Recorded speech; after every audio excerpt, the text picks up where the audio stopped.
식사 자리에서 며느리가 대뜸 이 씨의 옷차림을 노골적으로 지적했습니다. 어머님, 이번에도 시장에서 옷 사신 거죠? 어머님 입으시는 옷 솔직히 같이 다니기 창피해요. 저희 친정 엄마 좀 보세요. 누가 어머니랑 비슷한 나이대로 보겠어요? 나는 이 옷도 좋은데 그래도 아끼는 옷 입고 나온 거야. 그러게 돈 좀 모아놓으시지 그러셨어요. 돈이 없으시니까 맨날 시장 바닥에서 옷이나 사 입으시죠? 얘, 너는 지금 시애미한테 무슨 말버릇이니? 나는 너희들 집 사주려고 가진 돈 다 내줬다. 그래서요? 이제 돈도 한 푼 없으시면서 시어머니 대접은 받고 싶으세요? 받을 땐 신나서 받아놓고 이제 돈 떨어지니까 시댁도 아니라 그 말이니? 엄마, 창피하니까 그만 좀 해.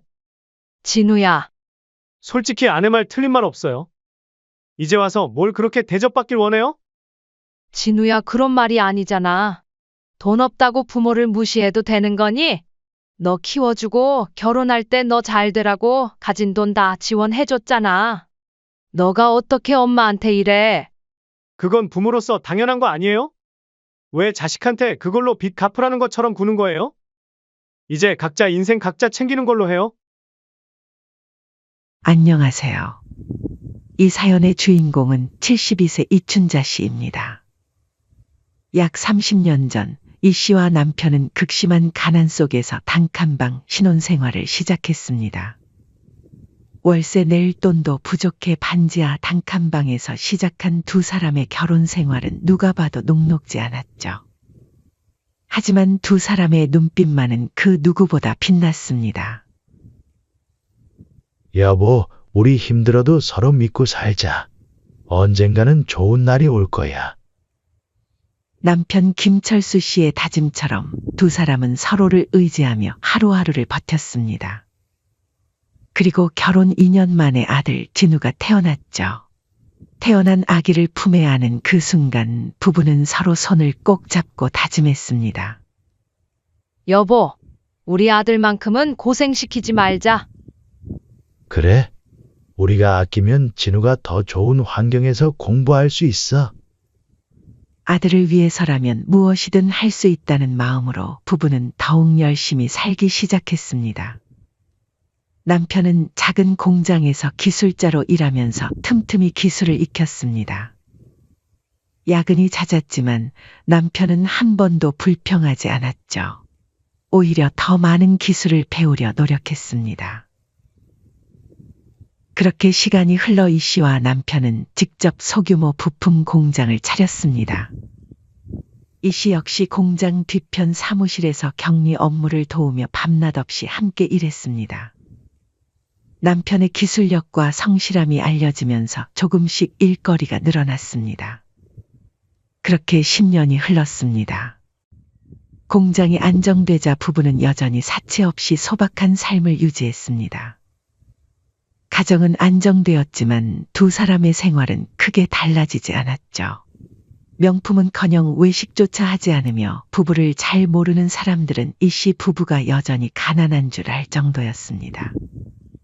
이 씨 부부가 이렇게 아끼고 사는 이유는 예전부터 아끼며 살던 습관 탓도 있었지만 무엇보다 아들 진우의 미래를 위한 것이었습니다. 그러나 아들은 부모의 절약을 이해하지 못했습니다. 오히려 궁상맞게 여기며 허영을 동경하기 시작했죠. 학창 시절의 친구들이 명품 옷을 입고 최신 전자기기를 가지고 다니는 것을 보면서 부모에게 불만을 토로했습니다. 아빠, 엄마는 왜 이렇게 거지처럼 살아? 남들처럼 좋은 거 좀 입고 다니세요. 창피해요. 이 씨는 그런 아들의 말에 가슴이 아팠지만 이해하려 노력했습니다. 사춘기니까 그럴 수 있지.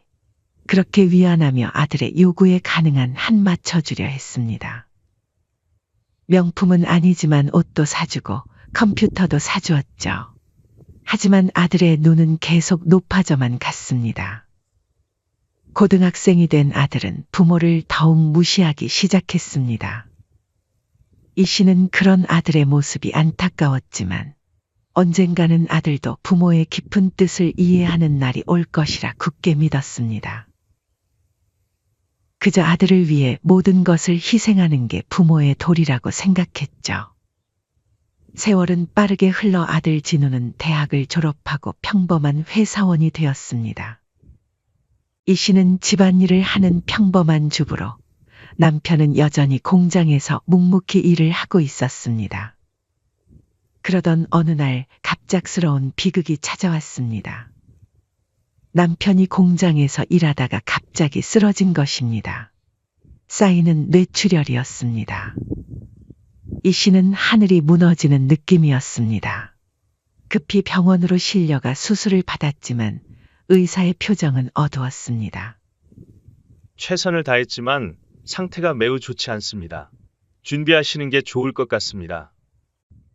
이 씨는 병원에서 남편을 돌보며 하루하루를 버텼습니다. 회사원이 된 아들은 가끔 병원에 들렀지만 오래 머물지 않았죠.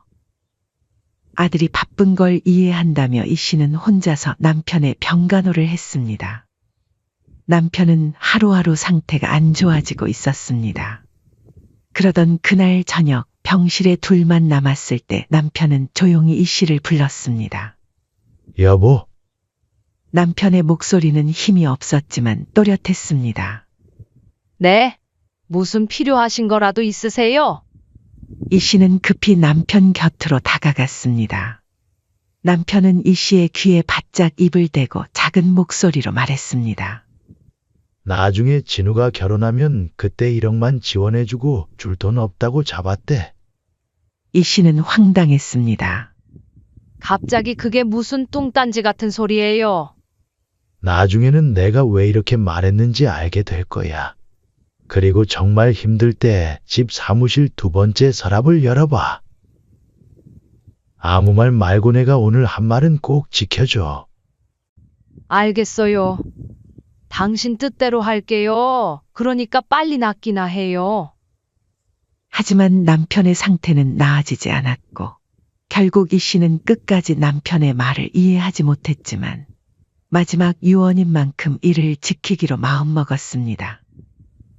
그렇게 40년을 함께한 남편이 갑자기 세상을 떠나자 이 씨는 말 그대로 혼이 빠진 것 같았죠.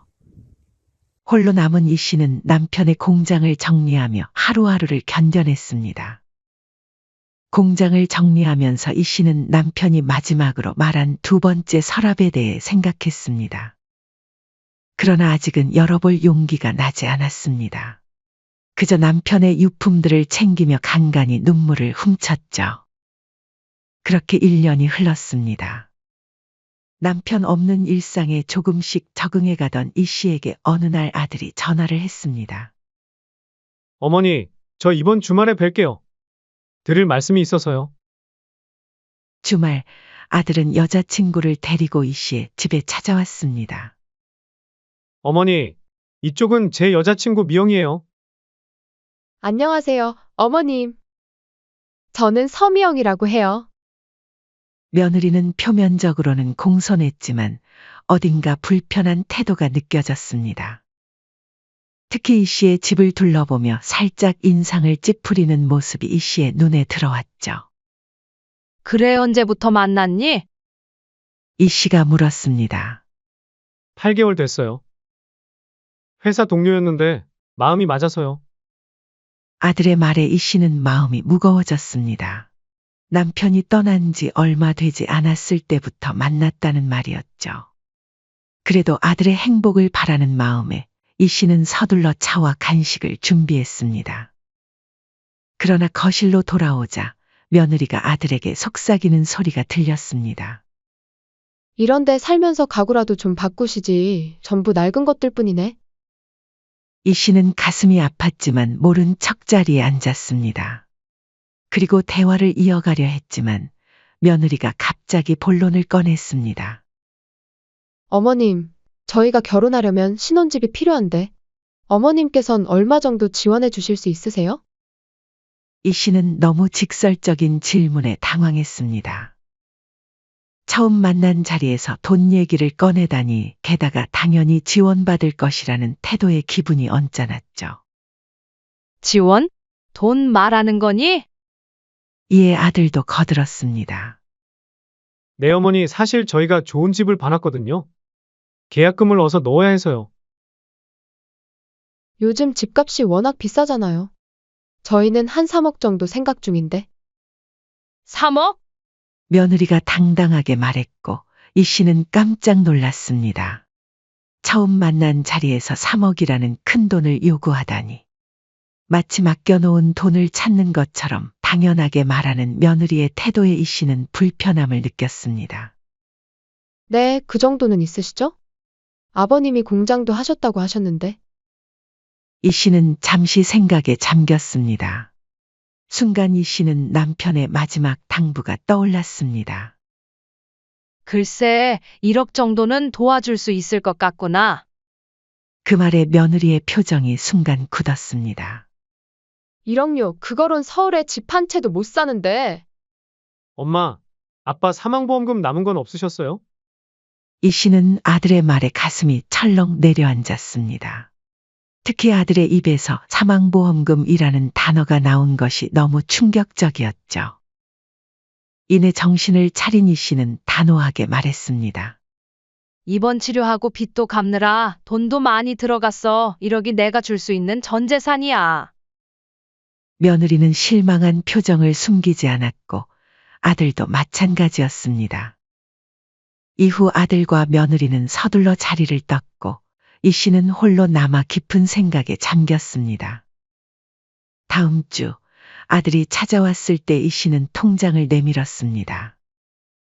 이 씨는 남편의 조언대로 정확히 1억만 준비했습니다.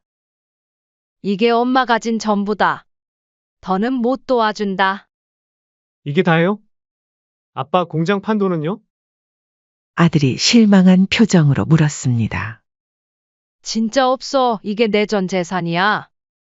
아들은 한숨을 쉬며 통장을 가방에 넣었습니다. 알겠어요. 그럼 저희는 이걸로 어떻게든 해볼게요.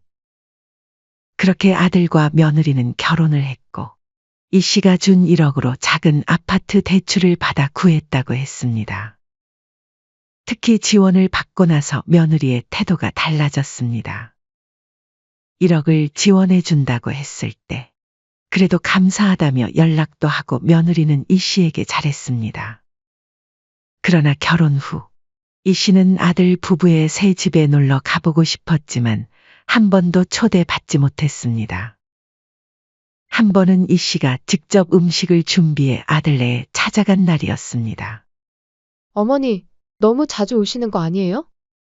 문을 연 며느리의 표정은 불편함으로 가득했습니다. 이번이 처음인데 금방 갈 거야. 반찬만 좀 두고 갈게.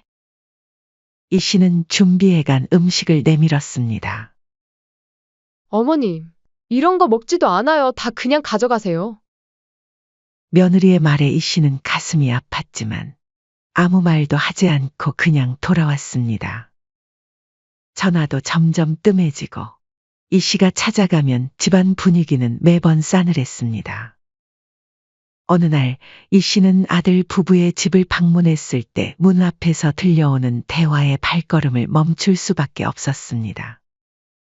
어머니가 요즘 자꾸 연락하고 기웃거리시는데 나 너무 불안해.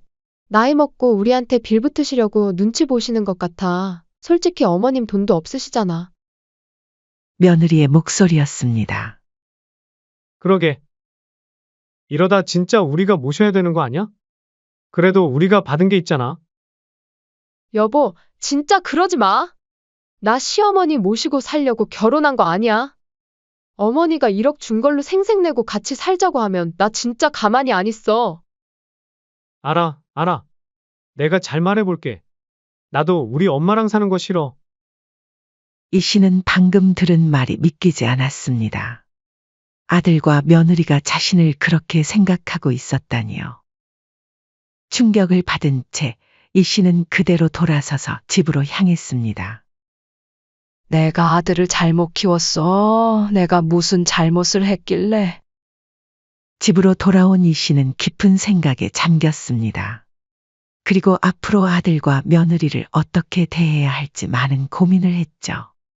결론이 나지 않은 채 이 씨의 생일날이 다가왔습니다. 그리고 이 씨의 생일 식사 자리에서 일어난 일은 이 씨의 마음에 깊은 상처를 남기게 되었습니다. 그날은 이 씨의 생일을 기념해 셋이서 밖에서 식사를 하게 되었습니다. 식사 자리에서 며느리가 대뜸 이 씨의 옷차림을 노골적으로 지적했습니다. 어머님, 이번에도 시장에서 옷 사신 거죠? 어머님 입으시는 옷 솔직히 같이 다니기 창피해요.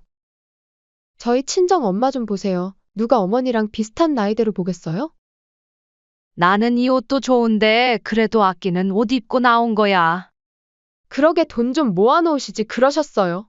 돈이 없으시니까 맨날 시장 바닥에서 옷이나 사 입으시죠.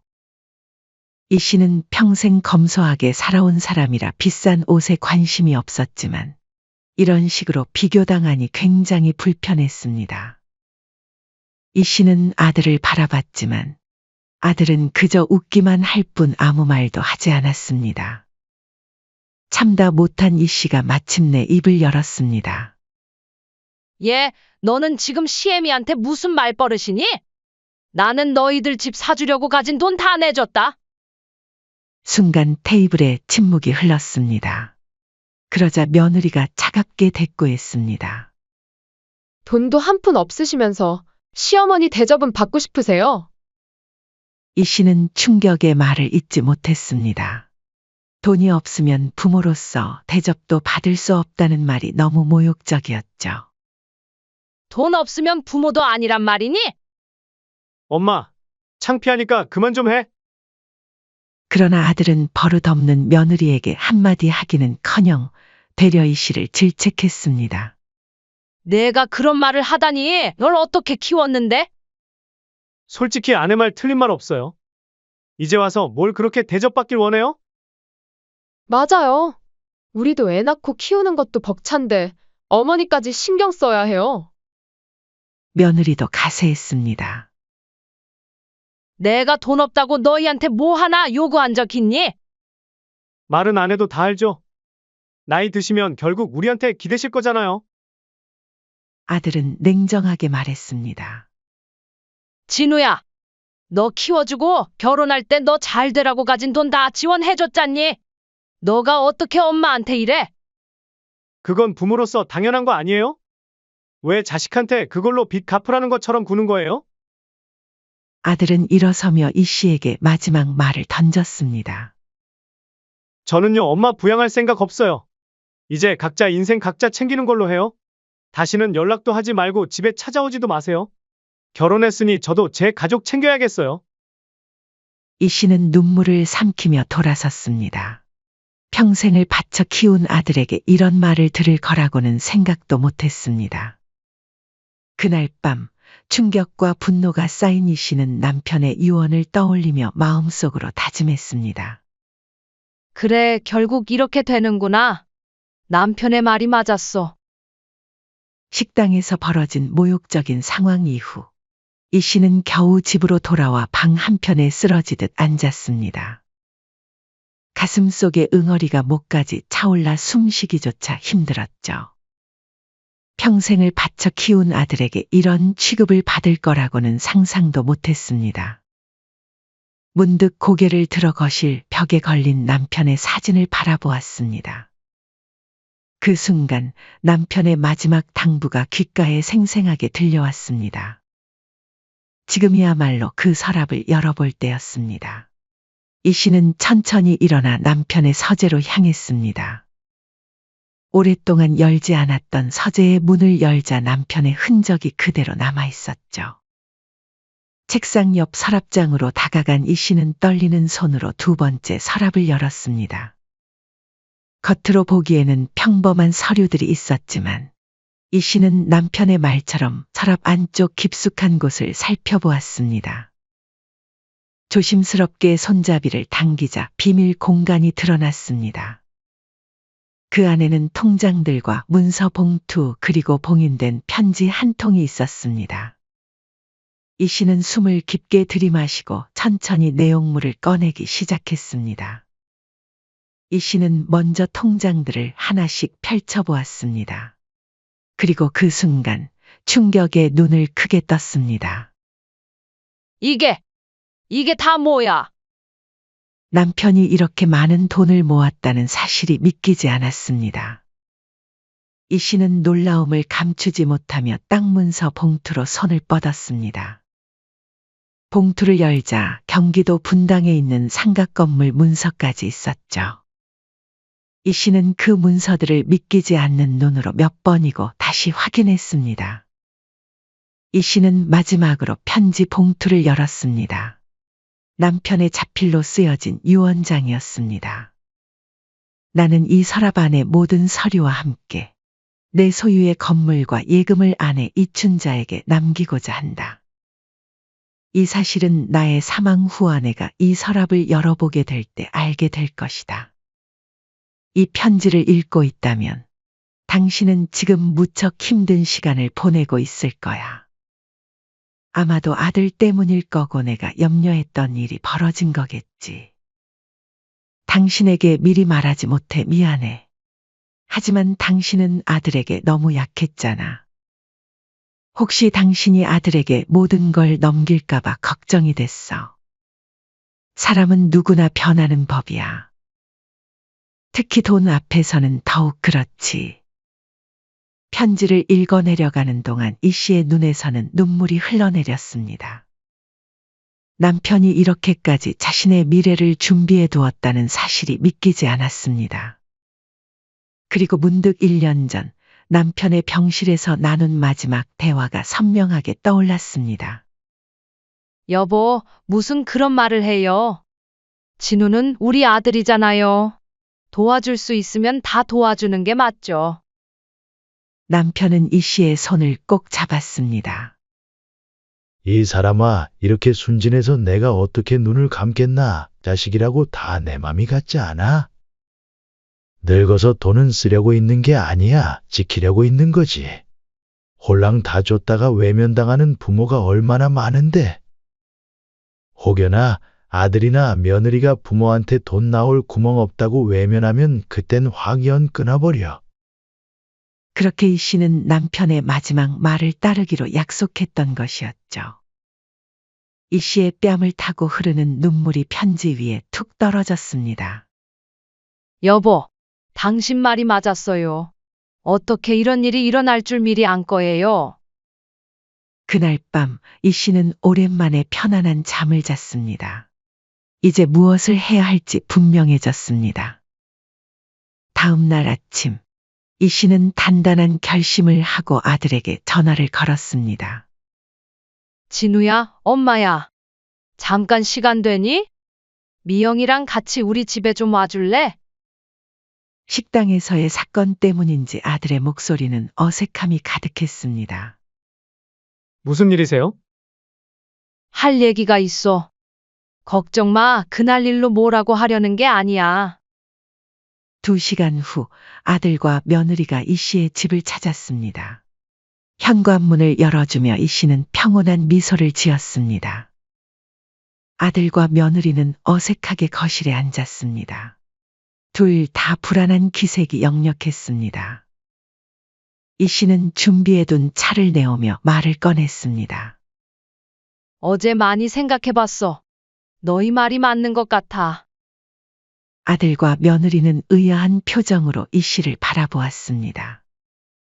내가 이제 나이도 있고 너희한테 부담 주는 것 같아서 멀리 이사하기로 했어. 이사요? 아들이 놀란 표정으로 물었습니다. 이 씨는 차분하게 고개를 끄덕였습니다. 응, 혼자 살기 편한 곳으로 갈 거야. 더는 너희 집에 찾아가지도 신세지지도 않을게. 아들과 며느리는 서로 눈빛을 교환했습니다. 그들의 표정에서 이 씨는 미묘한 안도감을 읽을 수 있었습니다. 아들과 며느리는 이 씨가 떠나기로 한 것이 오히려 반가운 듯 보였습니다. 근데 어머니, 갑자기 이사 가실 수 있어요? 돈은요? 며느리가 직설적으로 물었습니다. 그건 내가 알아서 할게. 너희는 신경 쓰지 마. 나한테 연락할 필요 없어. 너희도 나한테 연락하지 말라고 했잖아. 어머니, 그건 그냥 화가 나서. 아들이 변명하려 했지만 이 씨는 손을 들어 말을 막았습니다. 괜찮아. 이제야 너희 진심을 알게 됐으니까. 며느리는 눈을 피하며 말했습니다. 사실 어머님께서 그렇게 결정하셨다면 좋은 선택이라고 생각해요. 다들 각자의 공간에서 편하게 지내는 게 좋으니까요. 아들도 덧붙였습니다. 맞아요, 어머니. 가족끼리 너무 가까이 사는 게 꼭 좋은 건 아니잖아요. 이 씨는 그들의 태도에 씁쓸한 미소를 지었습니다. 그래, 너희들도 그렇게 생각하니 참 다행이구나. 어머니, 필요한 거 있으면 말씀하세요. 도와드릴게요. 아들이 형식적으로 말을 하고 며느리도 밝은 표정으로 말했습니다. 참, 어머니 그때 일은 너무 섭섭하게 생각하지 않으셨으면 좋겠어요. 가족끼리 투닥거릴 때도 있는 거죠. 이사 잘 가시고 종종 안부 전화할게요. 아들과 며느리는 오래 머물지 않고 금방 자리를 떴습니다. 그들은 이 씨가 떠난다는 사실에 오히려 가벼운 발걸음으로 나가는 듯 했습니다. 아들과 며느리에게 통보한 이 씨는 홀가분한 마음으로 남편이 남긴 재산으로 새 삶을 준비하기 시작했습니다. 이 씨는 다음 날 변호사를 찾아가 남편의 재산 상속을 처리했습니다. 그리고 부동산을 찾아가 이 씨의 새로운 거처를 알아보기 시작했죠. 처음으로 자신을 위해 돈을 쓰는 기분이 낯설었지만 동시에 짜릿한 해방감도 느껴졌습니다. 일주일 후 이 씨는 짐을 모두 정리했습니다. 40년 넘게 살았던 집을 떠나는 마음은 섭섭했지만 새로운 시작에 대한 기대가 더 컸습니다. 이 씨는 서울의 한 고급 주상복합 아파트에 전세 계약을 했습니다. 이사 당일 이 씨는 택시에 짐을 싣고 떠났습니다.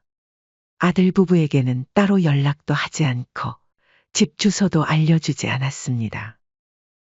새 아파트에 도착하자마자 로얄층에 위치한 이 씨의 집은 서울이 한눈에 내려다 보였습니다. 주상복합이라 1층부터 3층까지는 백화점과 마트, 병원 등 각종 편의시설이 있어 생활하기에도 편리했습니다. 와, 여기가 내 집이라니. 넓은 거실과 깨끗한 주방, 편안한 침실까지 모든 것이 새롭고 고급스러웠습니다. 이사하고 몇 달 동안 이 씨는 행복한 나날을 보냈습니다. 아파트 헬스장에서 가벼운 운동을 하기 시작했고 새로운 이웃들과 차를 마시며 대화를 나누기도 했습니다. 처음으로 자신만을 위한 시간을 보내는 것이 얼마나 즐거운 일인지 깨닫게 되었죠. 처음으로 백화점에서 고가의 옷을 사 입었습니다. 평생 시장에서 옷을 사 입던 이 씨에게는 생소한 경험이었습니다.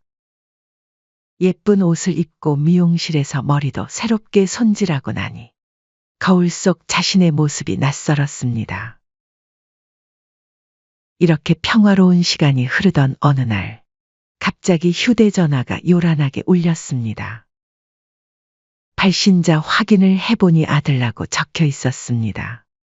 이 씨는 잠시 망설이다가 전화를 받았습니다. 여보세요? 어머니, 지금 어디 계세요? 아들의 목소리는 평소와 달리 흥분되어 있었습니다. 왜? 무슨 일이니? 큰아버지한테 들었어요. 고급 아파트에 사신다면서요? 그게 사실이에요? 그래, 거기 살고 있어. 어머니, 어떻게 그럴 수가 있어요? 저희한테는 1억이 전부라고 하셨잖아요. 그동안 우리를 속이신 거예요? 이 씨는 차분하게 대답했습니다. 진우야, 며느리도 함께 더 이야기하고 싶구나. 시간 되니? 그날 저녁 이 씨는 고급 레스토랑에 일찍 도착해 좋은 자리를 예약했습니다. 아들과 며느리가 들어오는 순간 그들의 눈이 휘둥그레 커졌습니다. 우아한 옷을 입고 진주 목걸이까지 한 이 씨의 모습은 그들이 기억하는 어머니와는 완전히 달랐습니다. 아들이 참지 못하고 물었습니다. 어머니, 도대체 무슨 돈이 생기신 거예요? 어떻게 서울에 이런 고급 아파트에 살 수 있는 거죠? 너희 아버지가 남긴 거야. 아버지가요? 그럼 왜 저한테 말씀 안 하신 거예요? 이 씨는 차분하게 말했습니다. 그건 내 아버지의 유언이었어. 유언이라뇨? 진우야, 내 아버지는 우릴 위해 재산을 따로 준비했어. 너한테는 우선 1억만 주고 나머지는 너가 어떻게 하는지 보고 판단하라고 하셨지. 아들의 얼굴이 창백해졌습니다. 그게 무슨, 며느리가 끼어들었습니다. 하지만 어머니, 부모 재산은 당연히 자식의 것이기도 하잖아요. 치사하게 혼자 다 하실 건 아니시죠? 당연히 저희한테도 반 주실 거죠? 이 씨는 단호하게 말을 잘랐습니다. 너희가 번 건 하나도 없지 않니? 그리고 엄연히 따지면 내 돈인데 왜 당연히 너희 돈이야? 아들이 당황한 목소리로 말했습니다. 그래도 자식이잖아요. 이 씨는 쓴 웃음을 지으며 말을 이었습니다. 너희 속인 건 미안하지만 안 주려고 한 것도 아니고 어차피 나중에 주려고 했어. 내 아빠도 동의했고. 근데 너희는 내가 돈이 다 없어지니까 1년도 안 돼서 태도가 싹 바뀌더니 며느리는 돈 한 푼도 없으면서 시어머니 대접받고 싶냐고 하질 않나? 아들이라는 놈도 엄마한테 다시는 찾아오지 말라고 하고 연락도 하지 말라면서 결혼했으니 지 가족만 챙기겠다고 하질 않나? 이 상황이 참 웃기지 않니? 며느리는 갑자기 태도를 바꾸며 간절한 목소리로 말했습니다. 어머님, 저희가 잘못했어요. 정말 죄송해요. 말만 이럴 게 아니라 저희랑 같이 살아요. 맞아요. 엄마, 저희가 이제부터 엄마 평생 모시고 살게요. 이 씨는 단호하게 고개를 저었습니다. 머리 굴리는 소리 다 들린다. 난 이제 너희랑 전처럼 살 생각 없어. 이번 기회에 너희 진심을 똑똑히 알았거든. 부모가 돈 없다고 버리는 자식이면 버림받기 전에 내가 먼저 버릴란다. 레스토랑을 나온 이 씨는 더 이상 아들과 며느리의 연락에 응하지 않기로 했습니다. 자신만의 삶을 살기 시작한 것입니다. 이 씨는 여행사에서 패키지를 예약하고 평생 한 번도 가보지 못했던 해외로 첫 여행을 떠났습니다. 평생 검소하게 살면서 한 번도 가져보지 못했던 고급 가구와 소품들로 집을 꾸몄습니다. 처음으로 자신을 위해 돈을 쓰는 일이 어색했지만 곧 그 즐거움을 알게 되었죠. 그뿐만 아니라 이 씨는 지역 노인복지센터에 익명으로 큰 금액을 기부하기도 했습니다. 자신처럼 외로운 노인들이 조금이라도 행복한 시간을 보낼 수 있기를 바라는 마음에서였죠. 어느 날 이 씨는 아파트 로비에서 우연히 아들을 마주쳤습니다. 경비원의 제지에도 불구하고 아들은 로비에서 어머니를 기다리고 있었던 것입니다. 어머니! 아들이 반가운 얼굴로 다가왔습니다. 여기까지 어떻게 알고 왔니? 제발 저희 좀 용서해 주세요. 이 씨는 조용히 고개를 저었습니다. 어머님, 저희가 정말 잘못했어요. 다시 한 번만 기회를 주세요. 이 씨는 아들과 며느리의 눈을 똑바로 바라보며 말했습니다. 그만해라. 늙어서 내 몸 건사하려면 돈이 있어야 한다는 걸 너네가 알려줬잖니? 너희한테는 절대 안 줄 거다. 이 씨는 아들을 뒤로 하고 엘리베이터에 올랐습니다. 문이 닫히는 순간 홀로 중얼거렸습니다. 돈이 없어서 무시받고 끝내 버림받은 사실이 슬프긴 하지만 모르고 당하는 것보단 지금이 훨씬 낫지. 진우도 언젠가 부모가 되고 내 나이가 되면 알게 되겠지. 물론 그땐 너무 늦었겠지만. 비록 자식에게 상처받은 이 씨였지만 이 씨는 이번 일을 통해 자신을 지키는 법을 배웠습니다. 평생 자식만 생각하던 삶에서 벗어나 스스로의 가치를 깨닫게 된 것이야말로 남편이 남긴 가장 소중한 선물이었습니다. 자신의 아파트로 돌아온 이 씨는 테라스에 나가 서울의 야경을 바라보았습니다. 어둠 속에서 반짝이는 도시의 불빛들이 마치 그녀의 새로운 인생처럼 빛나고 있었습니다. 사연은 여기까지였습니다.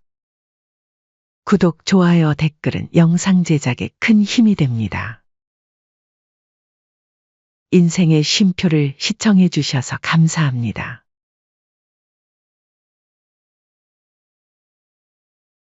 어머님, 왜 이렇게 일찍 오셨어요?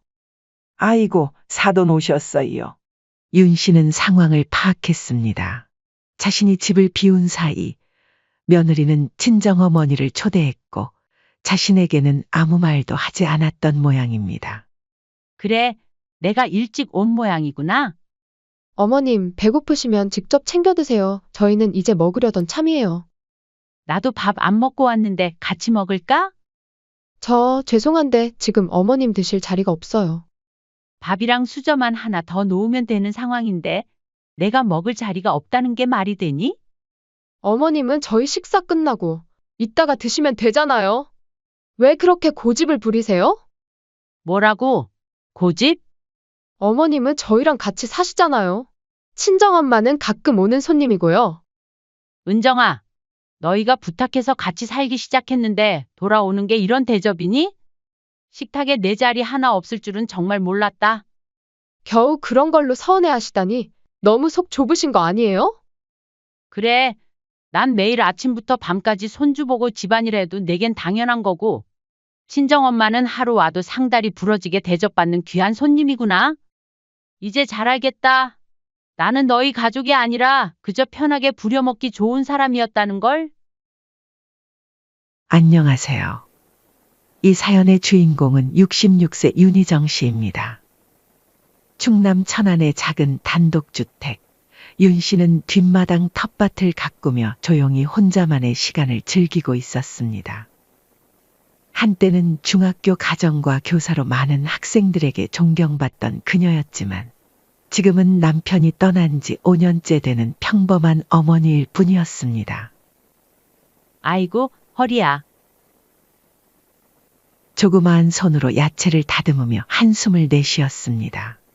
오늘도 아들에게서 연락은 없었습니다. 남편이 병으로 세상을 떠난 후 당연히 아들이 자주 찾아와 어머니를 살펴볼 줄 알았습니다. 하지만 현실은 달랐습니다. 수도권 외곽에서 중소회사에서 일하는 아들은 바쁘다는 핑계로 명절에나 형식적인 전화 한 통을 걸어올 뿐이었습니다. 이제 와서 뭘 바라겠어?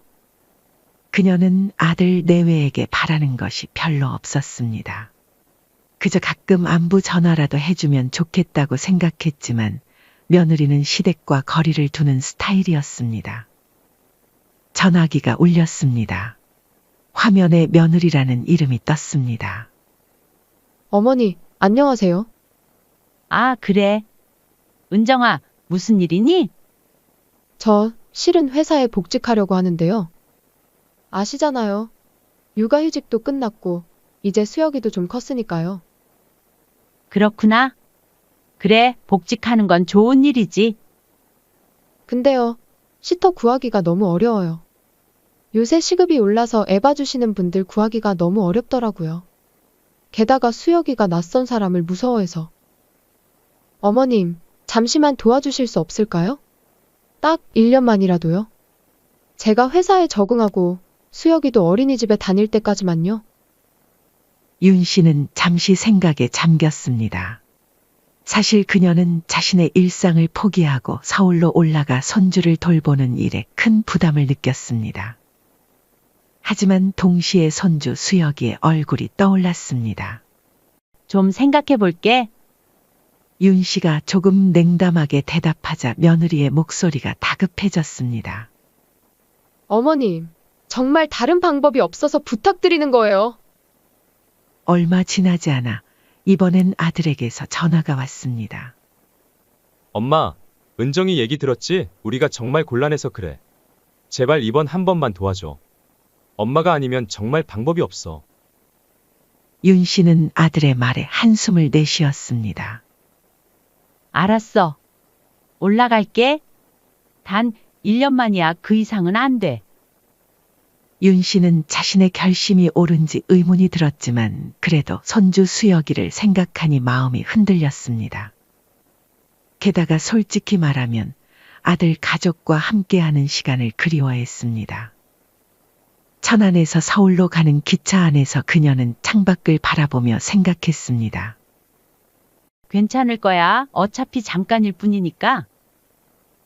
아들의 집은 수도권 외곽의 아파트 단지였습니다. 현관문이 열리자 손주 수혁이가 달려와 안겼습니다. 할머니, 손주의 작은 팔이 자신의 목을 감싸는 느낌에 윤 씨는 가슴이 따뜻해졌습니다. 어머님, 오셨네요. 며느리가 공손하게 인사했습니다. 저희가 방은 미리 정리해놨어요. 어머님 지내시면서 최대한 불편하시지 않도록 노력할게요. 괜찮아. 너무 신경 쓰지 마렴. 첫 한 달은 예상보다 평화로웠습니다.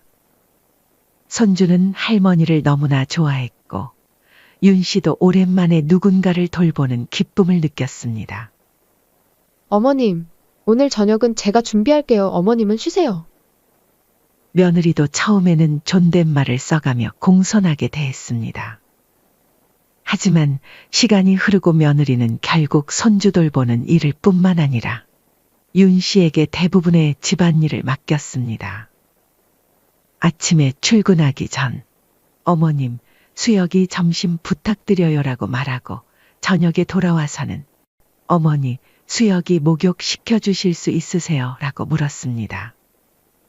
이렇게 처음에는 부탁으로 시작했지만 점점 윤 씨가 집안일을 하는 것이 당연시 되기 시작했습니다. 윤 씨는 며느리한테는 어려워서 말하지 못했고 한 번은 아들에게 말을 꺼냈습니다. 현준아, 너무 힘들어서 그러는데 너도 집안일은 좀 도와줘야 하지 않겠니? 그러자 아들은 바쁜 회사 일을 핑계로 대답을 회피했습니다. 엄마, 요즘 프로젝트가 바빠서 그래. 이것만 끝나면 내가 더 도울게. 엄마 미안해. 하지만 아들한테 바쁘지 않은 날은 없었습니다. 심지어 일이 없는 주말엔 아들은 회사 스트레스가 심하다며 늦잠까지 자곤 했죠. 윤 씨는 손주의 아침 준비부터 어린이집 데려다주기, 장보기, 청소, 빨래, 저녁 준비까지. 하루 일과가 끝나면 온몸이 쑤셨습니다. 윤 씨는 자신이 이 집의 가정부가 되어가는 느낌을 받았지만 손주를 위해 참기로 했습니다. 합가 생활이 석 달쯤 지나자 윤 씨는 서서히 이 가정에서 자신의 위치를 깨닫기 시작했습니다. 자신이 손주를 돌보고 집안일을 하는 것이 당연시되는 분위기. 그리고 점차 드러나는 며느리의 시댁과 친정에 대한 이중적인 태도를 보며 윤 씨는 점점 더 서운함을 느꼈습니다. 어느 날 윤 씨는 거실에서 책을 읽고 있다가 며느리가 무언가를 정성스럽게 포장하는 모습을 보게 되었습니다. 호기심에 다가가 보니 고급 건강보조식품과 상품권이 들어 있었습니다. 어머, 이게 다 누구 거니? 윤 씨가 물었습니다. 며느리는 살짝 놀란 듯 하다가 곧 미소를 지었습니다. 아, 이거요? 저희 어머니 생신 선물이에요. 다음 주가 엄마 생신이라서요. 그렇구나. 안 사두니 좋아하시겠네. 윤 씨는 담담하게 대답했지만 가슴 한켠이 묘하게 아려왔습니다. 문득 지난 5월 자신의 생일이 떠올랐습니다. 생일 축하는커녕 평소와 다름없는 하루였습니다. 그날 생각을 하자 다시 마음이 쓰라렸습니다. 친정에는 매년 이렇게 챙기는데 시댁은 왜 그냥 전화 한 통이면 끝이었을까? 윤 씨는 혼자 중얼거리며 쓴웃음을 지었습니다. 그렇게 윤 씨의 마음 한구석에는 서운함이 쌓여갔습니다. 추석이 다가오자 윤 씨는 며느리가 친정 부모님을 위한 선물을 더 준비하는 모습을 보았습니다. 이번에는 과일 바구니, 한우 세트까지.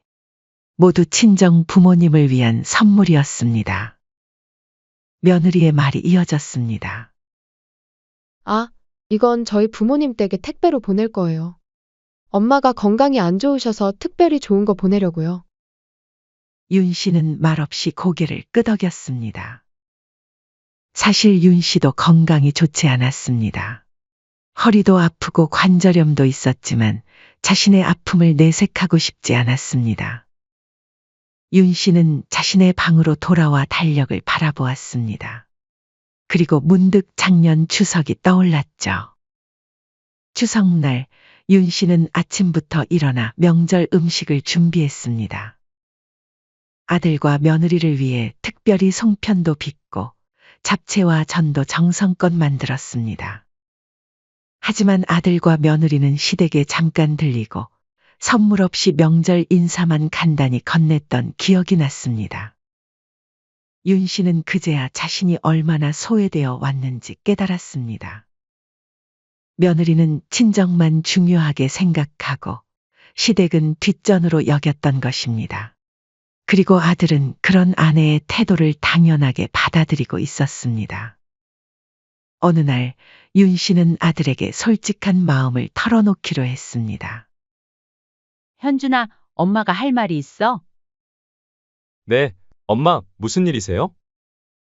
은정이가 친정 부모님은 잘 챙기는데 왜 시어머니는 소홀히 하는지 모르겠어? 물론 며느리한테 친정은 특별하지. 하지만 시댁도 가족인데. 아들의 표정이 굳어졌습니다. 엄마, 은정이도 나름대로 최선을 다하고 있어요. 회사 일도 바쁘고 그리고 엄마는 지금 우리 집에 와 계시잖아요. 매일 얼굴 보는데 뭘 더 바라세요? 윤 씨는 아들의 반응에 말문이 막혔습니다. 아들은 아내의 입장만 생각할 뿐 어머니의 마음은 헤아리지 못했습니다. 그녀는 더 말하지 않고 방으로 돌아갔습니다. 그날 밤 윤 씨는 오랜만에 눈물을 흘렸습니다. 며칠 후 윤 씨의 생일이 다가왔습니다. 그녀는 작은 기대를 품었습니다. 그래도 이번 생일은 조금 다르지 않을까? 같이 살면서 손주도 봐주고 있는데. 그러나 생일날 아침 아들과 며느리는 평소처럼 바쁘게 출근했고 윤 씨는 혼자 손주를 돌봤습니다. 늦은 저녁이 되어서야 아들과 며느리가 귀가했고 며느리는 퇴근길에 배달 음식을 주문했다며 전화를 걸어왔습니다. 어머님, 저희 일이 늦게 끝나서 밖에서 따로 먹고 왔어요. 어머님 드실 식사는 제가 시켜놨으니까 그거 드시면 돼요. 배달 음식이 도착했을 때 윤 씨는 가슴이 아팠습니다. 이것이 그녀의 생일상 전부였습니다. 결정적인 사건은 윤 씨가 천안에 사는 오랜 친구와 약속이 있어 하루 외출했을 때 일어났습니다. 그날 아침 윤 씨는 며느리에게 오늘 친구 만나러 천안에 다녀올게라고 말했고 며느리는 별다른 반응 없이 네라고 대답했습니다. 윤 씨는 아침 일찍 집을 나서 천안으로 향했습니다. 오랜만에 고향 친구들을 만나 차를 마시며 담소를 나누었고 오랜만에 자유로운 시간에 마음이 한결 가벼워졌습니다. 그리고 저녁 6시쯤 서울로 돌아왔습니다. 아들의 아파트 현관문을 열자 예상치 못한 광경이 펼쳐졌습니다. 거실 식탁에는 풍성한 음식이 차려져 있었고 낯선 중년 여성이 앉아 있었습니다. 그 중년 여성은 며느리의 친정어머니였습니다. 어머님, 왜 이렇게 일찍 오셨어요? 며느리의 당황한 목소리에 윤 씨는 순간 얼어붙었습니다. 그제야 윤 씨는 상황을 파악했습니다. 자신이 집을 비운 사이 며느리는 친정어머니를 초대했고 자신에게는 아무 말도 하지 않았던 것입니다. 윤 씨는 천천히 식탁을 바라보았습니다. 정성스럽게 차려진 상에는 비싼 회와 갈비, 각종 반찬들이 놓여 있었습니다. 아들과 손주 그리고 며느리의 친정어머니 자리에는 정갈한 수저와 그릇이 놓여 있었지만 그곳에 윤 씨의 자리는 없었습니다. 며느리의 친정어머니는 살짝 당황한 듯했지만 금방 미소를 지으며 아이고, 사돈 오셨어요. 라고 인사했습니다. 하지만 윤 씨의 눈에는 그 미소조차 거슬렸습니다. 그 옆에서 아들은 눈을 피하며 윤 씨의 눈치만 보고 있었죠. 윤 씨는 허탈한 웃음을 지었습니다. 그래, 내가 일찍 온 모양이구나. 며느리가 어색하게 웃으며 말했습니다. 어머님, 배고프시면 직접 챙겨 드세요. 저희는 이제 먹으려던 참이에요. 나도 밥 안 먹고 왔는데. 같이 먹을까? 며느리는 곤란한 표정을 지으며 머뭇거렸습니다. 저 죄송한데 지금 어머님 드실 자리가 없어요. 밥이랑 수저만 하나 더 놓으면 되는 상황인데 내가 먹을 자리가 없다는 게 말이 되니? 윤 씨의 목소리가 떨렸고 며느리는 한숨을 쉬며 말했습니다. 어머님은 저희 식사 끝나고 이따가 드시면 되잖아요. 왜 그렇게 고집을 부리세요? 뭐라고? 고집? 며느리는 억울하다는 듯 맞받았습니다. 어머님은 저희랑 같이 사시잖아요. 친정엄마는 가끔 오는 손님이고요. 나는 손주 돌보고 집안일 다 해가면 너희 도우려 온 거다. 너희가 부탁해서 같이 살기 시작했는데 돌아오는 게 이런 대접이니? 식탁에 앉을 자리 하나 없을 줄은 정말 몰랐다. 겨우 그런 걸로 서운해하시다니 너무 속 좁으신 거 아니에요? 그 말을 들은 윤 씨는 그동안 참아왔던 감정이 폭발했습니다. 그래, 난 매일 아침부터 밤까지 손주 보고 집안일 해도 내겐 그냥 식모고 친정엄마는 하루 와도 상다리 부러지게 대접받는 귀한 손님이구나. 식사 자리에 내 자리는 없다는 말을 들으니 알겠더라. 나는 너희 가족이 아니라 그저 편하게 부려먹기 좋은 사람이었다는 걸. 이젠 됐다. 더는 못 참아. 가족 모두가 얼어붙었습니다. 아들은 어쩔 줄 몰라 했고 친정어머니는 고개를 숙였습니다. 윤 씨는 더 이상 참을 수 없다는 생각이 들었습니다. 그녀는 조용히 자신의 방으로 들어가 문을 닫았습니다. 문 밖에서는 어색한 침묵만이 흐르고 있었습니다. 윤 씨는 침대에 앉아 떨리는 손으로 얼굴을 감쌌습니다. 그동안 참아왔던 눈물이 한꺼번에 쏟아졌습니다. 이제 이렇게는 못 살겠어. 윤 씨는 눈물을 닦으며 결심했습니다. 더 이상 이 집에서 머물 수 없었습니다. 짐을 꾸릴 시간도 없었지만 당장 필요한 물건들만 가방에 넣었습니다. 그리고 밤이 깊어 모두가 잠든 시간, 윤 씨는 조용히 집을 나서고 택시를 타고 터미널로 향하는 동안 윤 씨의 마음은 무거웠습니다. 아무런 말도 남기지 않고 떠나는 것이 옳은지 고민했지만 설명을 해도 아들과 며느리가 이해할 것 같지 않았습니다.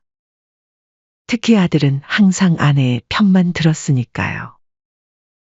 천안으로 가는 막차 버스에 올라타면서 윤 씨는 창밖을 바라보았습니다.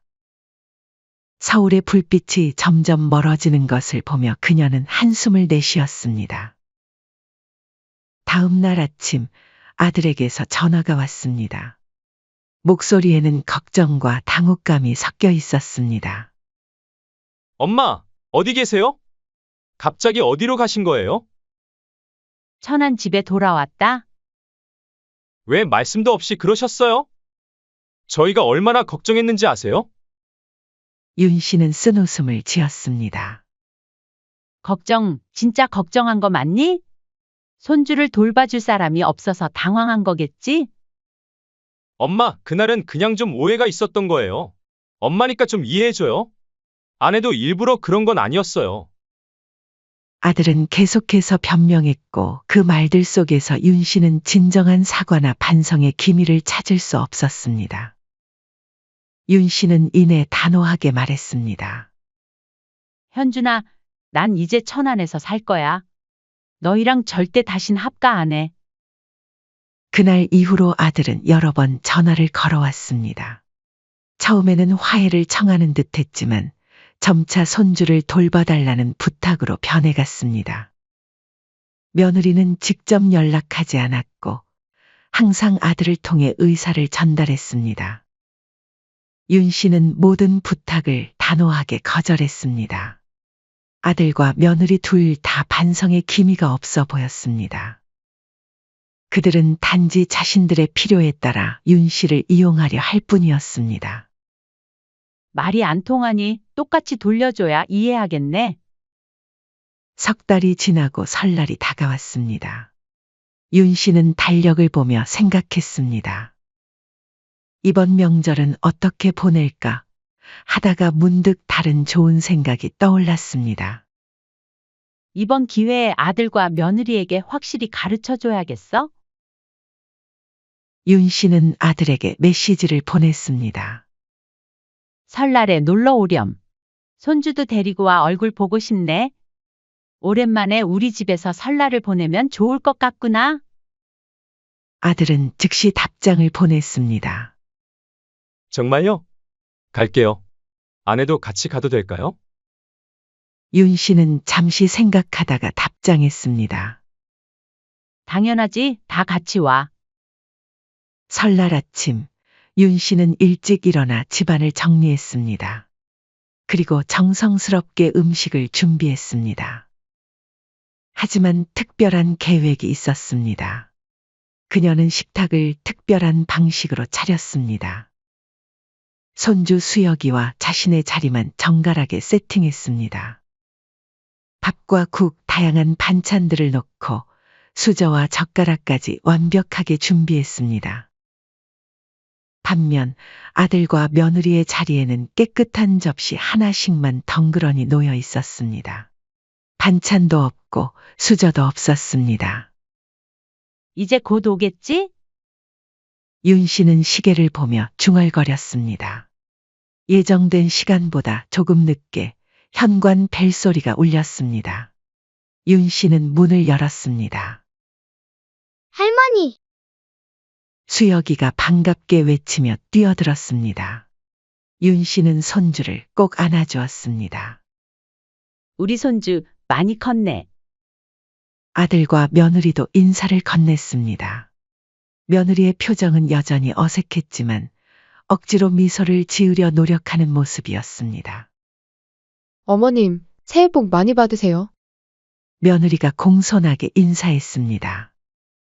그래, 너희도 복 많이 받아라. 윤 씨는 담담하게 대답했습니다. 그리고 윤 씨는 아들네를 거실로 안내했습니다. 식탁이 보이자 아들과 며느리의 표정이 새하얗게 변했습니다. 얼굴엔 당황스러움과 의아함이 역력했죠. 엄마, 이게 뭐예요? 아들이 조심스럽게 물었습니다. 윤 씨는 천연덕스럽게 대답했습니다. 마침 식사 시간이잖니. 그래서 한상 차려놨어. 며느리가 식탁을 바라보다가 당황한 표정으로 물었습니다. 어머님, 저희 밥은 안 차리셨어요? 윤 씨는 씩 웃으며 대꾸했습니다. 아, 너희는 밥 먹고 올 줄 알았지? 아니면 밖에서 먹고 오는 건 어때? 너희가 알아서 챙겨 먹어. 순간 식탁에 침묵이 흘렀습니다. 아들은 어안이 벙벙한 표정이었고 며느리의 얼굴은 점점 붉어지더니 결국 참지 못하고 말했습니다. 그때 그 일 때문에 이러시는 거예요? 아무리 그래도 차 타고 멀리서 온 손님한테 너무 심하신 거 아니에요? 무시하는 것도 아니고 기분 나빠요. 윤 씨는 천천히 말했습니다. 너희가 나한테 한 거랑 똑같이 한 건데 왜 그렇게 화를 내? 우리 며느리 속이 좀 좁은가 보구나? 이 말은 그날 식사 자리에서 며느리가 윤 씨에게 했던 말 그대로였습니다. 윤 씨의 말에 며느리는 순간 할 말을 잃고 고개를 숙였습니다. 아들은 난처한 표정으로 옆에 서 있을 뿐이었죠. 윤 씨는 손주의 밥을 떠주며 부드럽게 말했습니다. 수여가 할머니가 한 거야. 와서 먹자. 손주는 상황을 이해하지 못한 채 즐겁게 밥을 먹기 시작했습니다. 윤 씨도 함께 먹으며 아들과 며느리를 무시했습니다. 며느리는 점점 더 불편해 보였습니다. 마침내 그녀가 말했습니다. 어머님, 저희도 좀 주시면 안 될까요? 배고파요. 윤 씨는 천천히 수저를 내려놓고 진지한 표정으로 말했습니다. 오늘 너희 기분이 그날 내 기분이야. 그때 내가 얼마나 서러웠는지 알아? 가족끼리 배려하는 건 한쪽만 하는 게 아니라 서로 하는 거야. 나 혼자 희생한다고 가족 되는 거 아니더라. 아들은 머뭇거리다가 말했습니다. 엄마, 그날은 오해도 있었잖아. 너무 감정적으로 그러는 거 아니야? 아무리 그래도 엄마가 이래도 되냐고. 너는 늘 그렇게 며느리 편만 들더구나. 누가 봐도 그날 은정이가 잘못한 거잖아. 너희는 말로 해도 못 알아들으니 이렇게라도 해야 알겠구나 싶었어. 윤 씨는 자리에서 일어나 부엌으로 향했습니다. 그리고 잠시 후 2개의 그릇과 수저를 가져와 아들과 며느리 앞에 놓았습니다. 이제 알았으면 같이 먹자. 오늘 하루 내 마음을 조금이라도 이해했길 바란다. 하지만 며느리는 여전히 분이 풀리지 않았는지 씩씩거리며 말했습니다. 진짜 어이없어요. 이럴 거면 초대는 왜 하신 건데요? 아들은 난처한 표정으로 며느리를 진정시키려 했지만 상황은 이미 엉망이 되어버렸습니다. 며느리의 태도에 윤 씨 역시 더 이상 말하지 않고 자리에서 일어나 안방으로 들어가 버렸습니다. 그렇게 아들과 며느리는 결국 식사도 제대로 하지 못한 채 천안을 떠날 수밖에 없었습니다. 그날 이후 윤 씨와 아들 가족 사이에는 일종의 냉전이 시작되었습니다. 며느리는 윤 씨에게 전혀 연락하지 않았고 손주와의 통화도 점점 줄어들었습니다. 하지만 윤 씨는 전혀 문제 없었습니다. 이제 자신만의 생활에 집중하기 시작했죠. 오랜만에 취미 생활도 다시 시작하고 동네 친구들과 더 많은 시간을 보냈습니다. 텃밭 가꾸기와 복지관 프로그램 참여로 일상은 차츰 활기를 되찾았습니다. 그전에는 자식에게 집착하는 모습을 보였고 외로움을 느꼈지만 이번 일을 통해 가까이 있다고 외로움이 사라지는 게 아니었음을 깨달았습니다. 이제 나이를 먹었으니 외로움을 이겨내는 방법을 택했습니다. 조금 더 자신만을 위한 활동을 하며 활기를 되찾기로 했죠.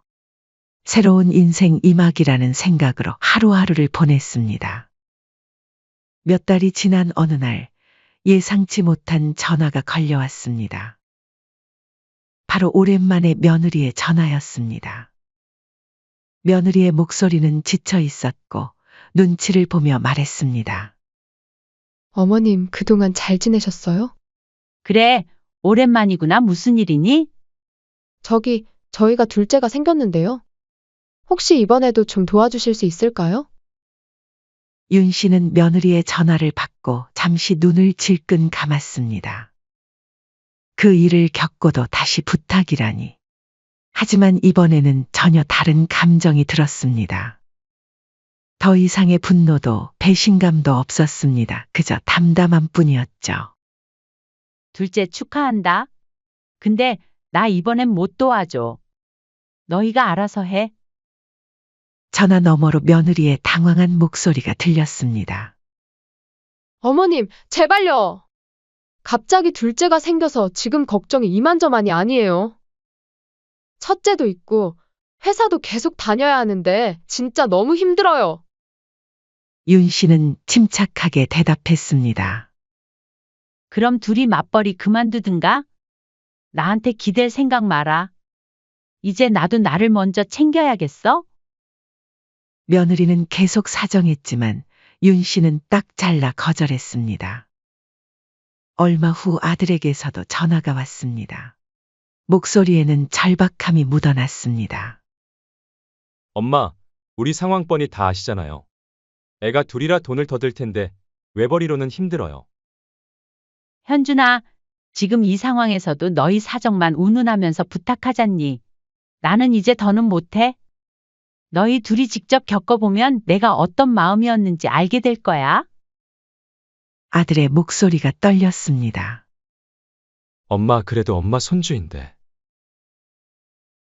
손주는 내가 아니라 너희가 책임져야지. 이런 일로 더 이상 전화하지 말아줘. 전화를 끊고 윤 씨는 마음이 무겁기는커녕 오히려 가벼웠습니다. 무엇보다 자신을 위한 결정을 했다는 것이 가장 마음에 들었죠. 그 사이 서울에서는 아들 부부가 진짜 고생을 시작했습니다. 둘째를 낳은 뒤 며느리는 산후조리도 제대로 하지 못한 채 하루 종일 수역과 신생아를 번갈아 돌봤습니다. 밤에는 둘째가 울고 낮에는 첫째가 때를 쓰는 통에 정신을 차릴 틈이 없었습니다. 며느리의 몸은 점점 망가졌고 감정도 곤두섰습니다. 얼굴은 헬쑥해지고 다크서클은 짙어졌습니다. 아들 역시 야근이 잦고 육아 분담은커녕 늦은 밤 퇴근 후 힘들다는 말만 반복했습니다. 주말이 와도 휴식은 없었습니다. 집안일은 밀려있고 냉장고는 비어 있었습니다. 젖병을 삼다 울음소리가 들리고 밥을 먹다 둘째가 토하고 설거지를 하다 첫째는 또 울기 시작했습니다. 어느 날 밤 며느리는 아기를 재우다 문득 깨달았습니다. 이 모든 일들을 윤 씨가 혼자서 해냈다는 것을. 게다가 자신은 윤 씨에게 고마움을 표현하기는커녕 당연하게 여겼었다는 것을 말이죠. 며느리는 남편에게 말했습니다. 이걸 어머님은 혼자 다 했다고? 둘은 문득 그동안 자신들이 윤 씨에게 한 행동들을 떠올렸습니다. 명절에 윤 씨의 집에서 있었던 일도 아들과 며느리는 이해하지 못하고 어머니에게 손님한테 너무 한 거 아니냐고 했지만 자신들이 했던 행동, 그 냉담했던 말투와 눈빛, 무시와 소외감을 그대로 돌려준 것이었습니다. 그제서야 두 사람은 윤 씨의 말과 행동 하나하나가 어떤 의미였는지 뼈저리게 느끼게 되었습니다. 그리고 단순한 분풀이가 아닌 어머니의 가르침이었다는 것도 뒤늦게 이해하게 되었죠. 우리가 정말 잘못했네. 어머니가 얼마나 서운하셨을지 알 것 같아. 아들이 깊은 한숨을 내쉬었습니다. 이제 와서 깨달아도 소용없을 거야. 며느리의 눈에서는 눈물이 흘렀습니다. 몇 개월이 더 지나고 가을이 깊어갈 무렵 아들 부부는 결심을 했습니다. 아이들을 데리고 천안 어머니 집을 찾아가기로 한 것입니다. 이번에는 진심으로 사과하기 위해서였습니다. 윤 씨의 집 앞에 도착했을 때 마당에는 가을꽃이 만발해 있었습니다. 윤 씨는 마당에서 꽃을 가꾸고 있다가 그들을 발견하고 놀란 듯 했습니다. 왔구나, 들어와라. 밥상에 앉자 아들이 조심스럽게 말을 꺼냈습니다. 엄마, 지난 일은 정말 우리가 잘못했어요. 이제 어머니의 깊은 뜻을 알겠어요. 너무 죄송해요. 며느리도 고개를 숙이며 말했습니다. 어머님, 저도 진짜 후회해요. 우리 가족 다시 같이 잘 살 수는 없을까요? 다시 한번 기회를 주세요. 윤 씨는 잠시 그들을 바라보다가 고개를 저었습니다. 그래, 너희 맘은 알겠어? 근데 이제 나도 더는 너희한테 기대 안 해. 같이 사는 건 말도 꺼내지 마. 아들의 표정이 실망으로 가득 찼습니다. 엄마, 너무 단호하세요. 그래, 단호해야지. 내가 그동안 얼마나 바보 같았는데? 정말 나에게 미안하다면 이젠 너희는 너희끼리 잘 살아봐. 그 이후로 아들 부부는 명절이면 어김없이 천안을 찾아왔습니다. 예전과는 다르게 항상 정성껏 선물을 준비해왔고 윤 씨를 대하는 태도도 공손하고 조심스러웠습니다. 오면 반갑고 가면 더 고마워. 그게 윤 씨의 철칙이 되었습니다. 윤 씨는 예전처럼 아들과 며느리에게 휘둘리지 않았고 손주를 위해 자신을 희생하면서까지 지원하지 않았습니다. 아들 부부도 이제는 무리한 부탁을 하지 않고 최소한의 예의를 갖춰 다가왔습니다. 이 관계 딱 이 정도면 충분했습니다. 봄이 되면 윤 씨의 마당은 꽃으로 가득 찼습니다. 그녀는 이제 복지관에서 요가를 배우고 동네 친구들과 합창단 활동도 시작했습니다. 매주 목요일에는 봉사활동도 나갔습니다. 저녁이면 마당에서 차를 마시며 하루를 정리했습니다. 휴대폰 속 손주 사진을 보며 웃기도 하고 살짝 눈시울이 붉어질 때도 있었습니다. 하지만 그럴 때마다 혼잣말로 다짐했습니다. 그래도 잘한 거야? 세월이 흐른 뒤 한 가지 분명해진 것이 있었습니다. 진정한 가족은 한 지붕 아래 사는 것이 아니라 서로를 존중하고 배려할 때 비로소 완성된다는 것. 윤 씨의 단호한 결단은 아들과 며느리에게 평생 잊지 못할 교훈이 되었습니다. 그것이 현명한 어머니가 줄 수 있는 가장 값진 선물이었습니다. 사연은 여기까지였습니다. 구독, 좋아요, 댓글은 영상 제작에 큰 힘이 됩니다. 인생의 쉼표를 시청해 주셔서 감사합니다. 너희 집 전세금 다시 돌려줘야겠다. 네? 무슨 말씀이세요? 그거 엄마가 준 거잖아요. 그리고 내 남은 재산은 전부 다 딸한테 남길 거야. 너희한테는 단 한 푼도 주지 않고 말이야. 뭐라고요? 엄마, 지금 제정신이세요? 아니, 어떻게 그렇게 형평성 없이 하실 수가 있어요? 그동안 생각 많이 해봤다. 내가 벌어온 돈은 가게에서 나온 거고 그 가게를 나와 함께 지켜준 건 내 딸 민정이야.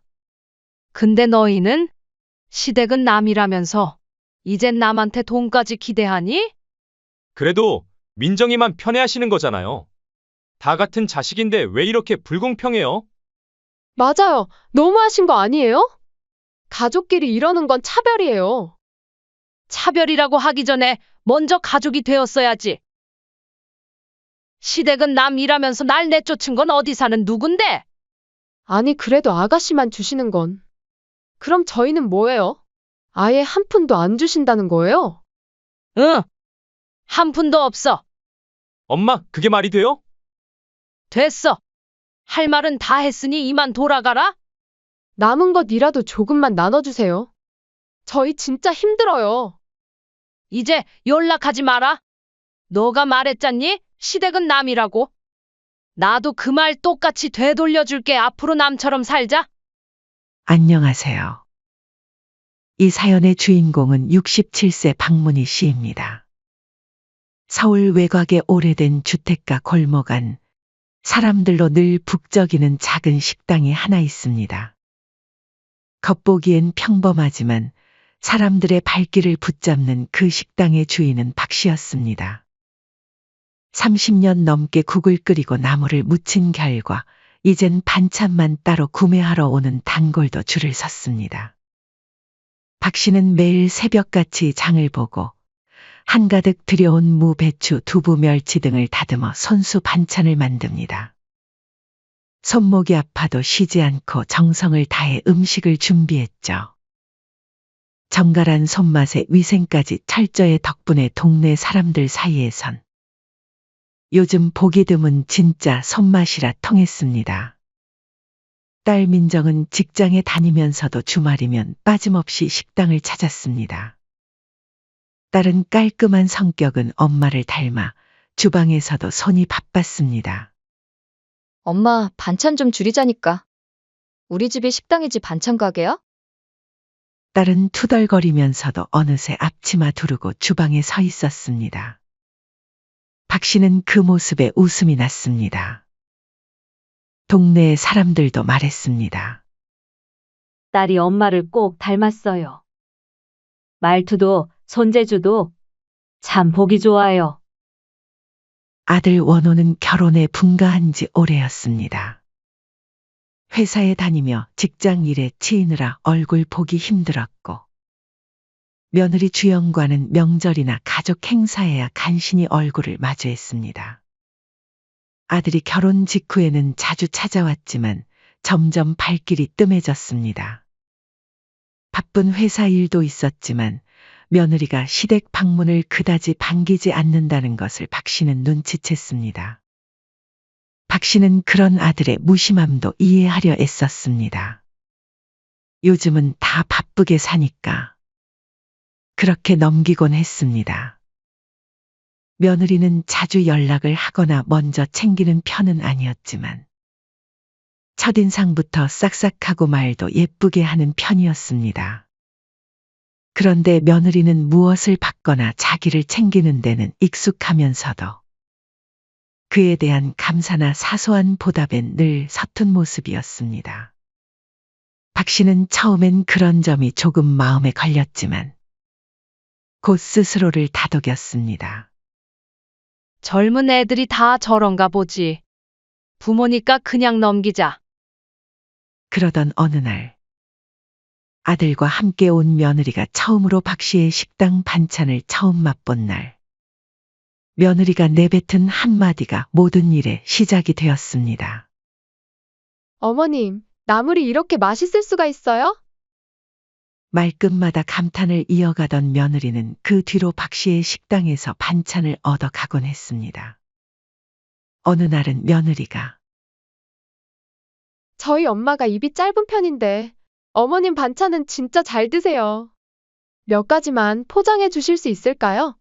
라며 조심스레 말을 보탰습니다. 박 씨는 기분이 좋았습니다. 그래, 가족끼리 무슨 돈이야. 맛있게 드시라고 전해주렴. 그게 시작이었습니다.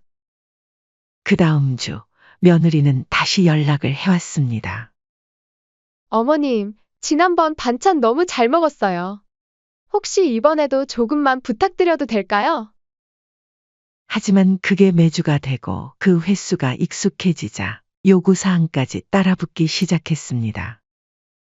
어머님, 이번 장조림은 간을 좀 덜 짜게 해주실 수 있을까요? 엄마가 짠 걸 잘 못 드셔서요. 고등어 조림은 혹시 순살로 가능할까요? 가시 바르기 힘들어 하셔서. 그 말들을 들을 때마다 박 씨는 조용히 눈을 깜빡였습니다. 장사하면서도 이렇게 세세하게 요구받은 적은 많지 않았습니다. 하지만 속으론 그래도 가족인데 이 정도야 뭐 하며 넘어갔습니다. 그런데 그날은 달랐습니다. 그날도 한창 식당에서 일하던 박 씨에게 며느리에게서 연락이 왔습니다. 어머님, 이번에 저희 엄마가 친구분들 모시고 집에 오신대요. 지난번 반찬 드셔보고 다들 너무 맛있다고 하셔서요. 혹시 10팩만 포장해 주실 수 있을까요? 박 씨 잠시 생각이 많아졌습니다. 친정 거기까지는 그럴 수 있다 쳐도 이제는 그 어머니의 친구들까지 누가 먹는지도 모를 반찬을 가게 일 마치고 손목 쑤시는 와중에 새벽부터 만들어야 한다는 생각에 마음이 복잡해졌습니다. 그래, 한 번쯤은. 결국 박 씨는 그날도 반찬을 만들어 보냈습니다. 딸 민정이 주방에 들어오며 어머니의 얼굴을 살폈죠. 엄마, 장사 끝났는데 또 뭐 만드세요? 근데 얼굴이 왜 그래요? 아니, 며느리가 친정어머니 친구분들 드린다고 반찬 좀 부탁해서. 뭐라고요? 벌써 몇 번째예요? 새언니가 너무 당연하게 받아가는 것 같은데? 그래도 가족이니까 지금까지는 아무 말 안 했는데 나도 이제 한계인 것 같아. 그날도 박 씨는 평소처럼 반찬을 담고 있었습니다. 장조림, 고등어조림, 나물 3가지를 준비하며 하루는 식당으로 찾아온 며느리가 밝은 목소리로 말했습니다. 어머님, 오늘도 바쁘시네요. 그래, 주영아. 무슨 일이니? 원호는 회사 갔니? 네, 오빠는 오늘도 야근이에요. 저는 어머님 가게에 볼 일이 있어서 들렀어요. 며느리는 주방 쪽으로 살짝 고개를 내밀더니 이내 활짝 웃으며 말했습니다. 어머님, 이번 명절에 친정 쪽에서 모이기로 했는데요. 반찬 한 15팩 정도만 포장해 주실 수 있을까요? 우리 엄마가 지난번 것도 친구들이랑 나눠 먹었는데 다들 엄청 맛있다고 하셨대요. 박 씨는 순간 멈칫했죠. 주방에서 반찬을 담던 손이 잠시 멈추었습니다. 한두 번도 아니고 이젠 친정의 선물용까지. 지난번에도 10팩이나 포장해 준 것이 불과 2주 전이었습니다. 마음 한구석이 불편해지기 시작했지만 박 씨는 애써 표정을 누르고 입을 열었습니다. 주영아, 미안한데 너랑 원호 먹을 것까진 괜찮은데. 한두 번도 아니고 매번 친정 쪽까지 챙기는 건 좀 힘들겠다. 요즘 가게도 바쁘고 재료값도 만만치 않고 말이지. 선물이면 매장에서 파는 포장 반찬도 있으니 그걸로 생각해보는 건 어때? 박 씨는 최대한 부드럽게 말하려 노력했습니다. 실제로 요즘 장 보러 가면 물가가 많이 올라서 가게 운영이 예전만큼 쉽지 않았습니다. 게다가 매주 이렇게 공짜로 반찬을 퍼주다 보니 이익도 점점 줄어들고 있었죠. 하지만 그 말이 끝나기 무섭게 며느리의 얼굴이 굳었습니다. 어머님, 진짜 너무하신 거 아니에요? 친정 무시하시는 거예요? 그깟 반찬 조금만 더 해주면 될 걸 가족끼리 왜 이렇게 계산적으로 구세요? 실망이에요. 박 씨는 잠시 입을 다물었습니다. 특히 그깟 반찬이라는 말이 가슴을 찔렀습니다.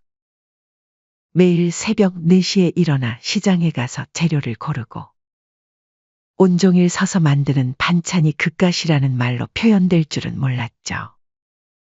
한참을 뜸들인 끝에 박 씨는 조용히 말했습니다. 내가 장사하는 사람이라서 이런 말 잘 안 하려고 했는데 하루에 50사람 반찬 만들고 나면 손목이 욱신거려. 그래도 너희 가족이니까 말 안 하고 그냥 해줬던 거야. 근데 당연한 듯이 받아가고 고맙단 말도 한 번 없고 요구는 점점 많아지니까 너무 힘들다. 박 씨의 말에도 며느리의 표정은 풀리지 않았습니다. 박 씨는 깊은 한숨을 내쉬며 끝내 이렇게 선언했습니다. 앞으로는 공짜 반찬은 어렵겠다. 필요하면 가게에서 포장 반찬 사가렴. 그 말이 끝나자 며느리는 박 씨를 노려보듯 소리쳤습니다. 알겠어요. 어차피 시댁은 남이라더니 앞으로 저도 남처럼 대할게요. 그 순간 박 씨의 눈동자가 흔들렸습니다.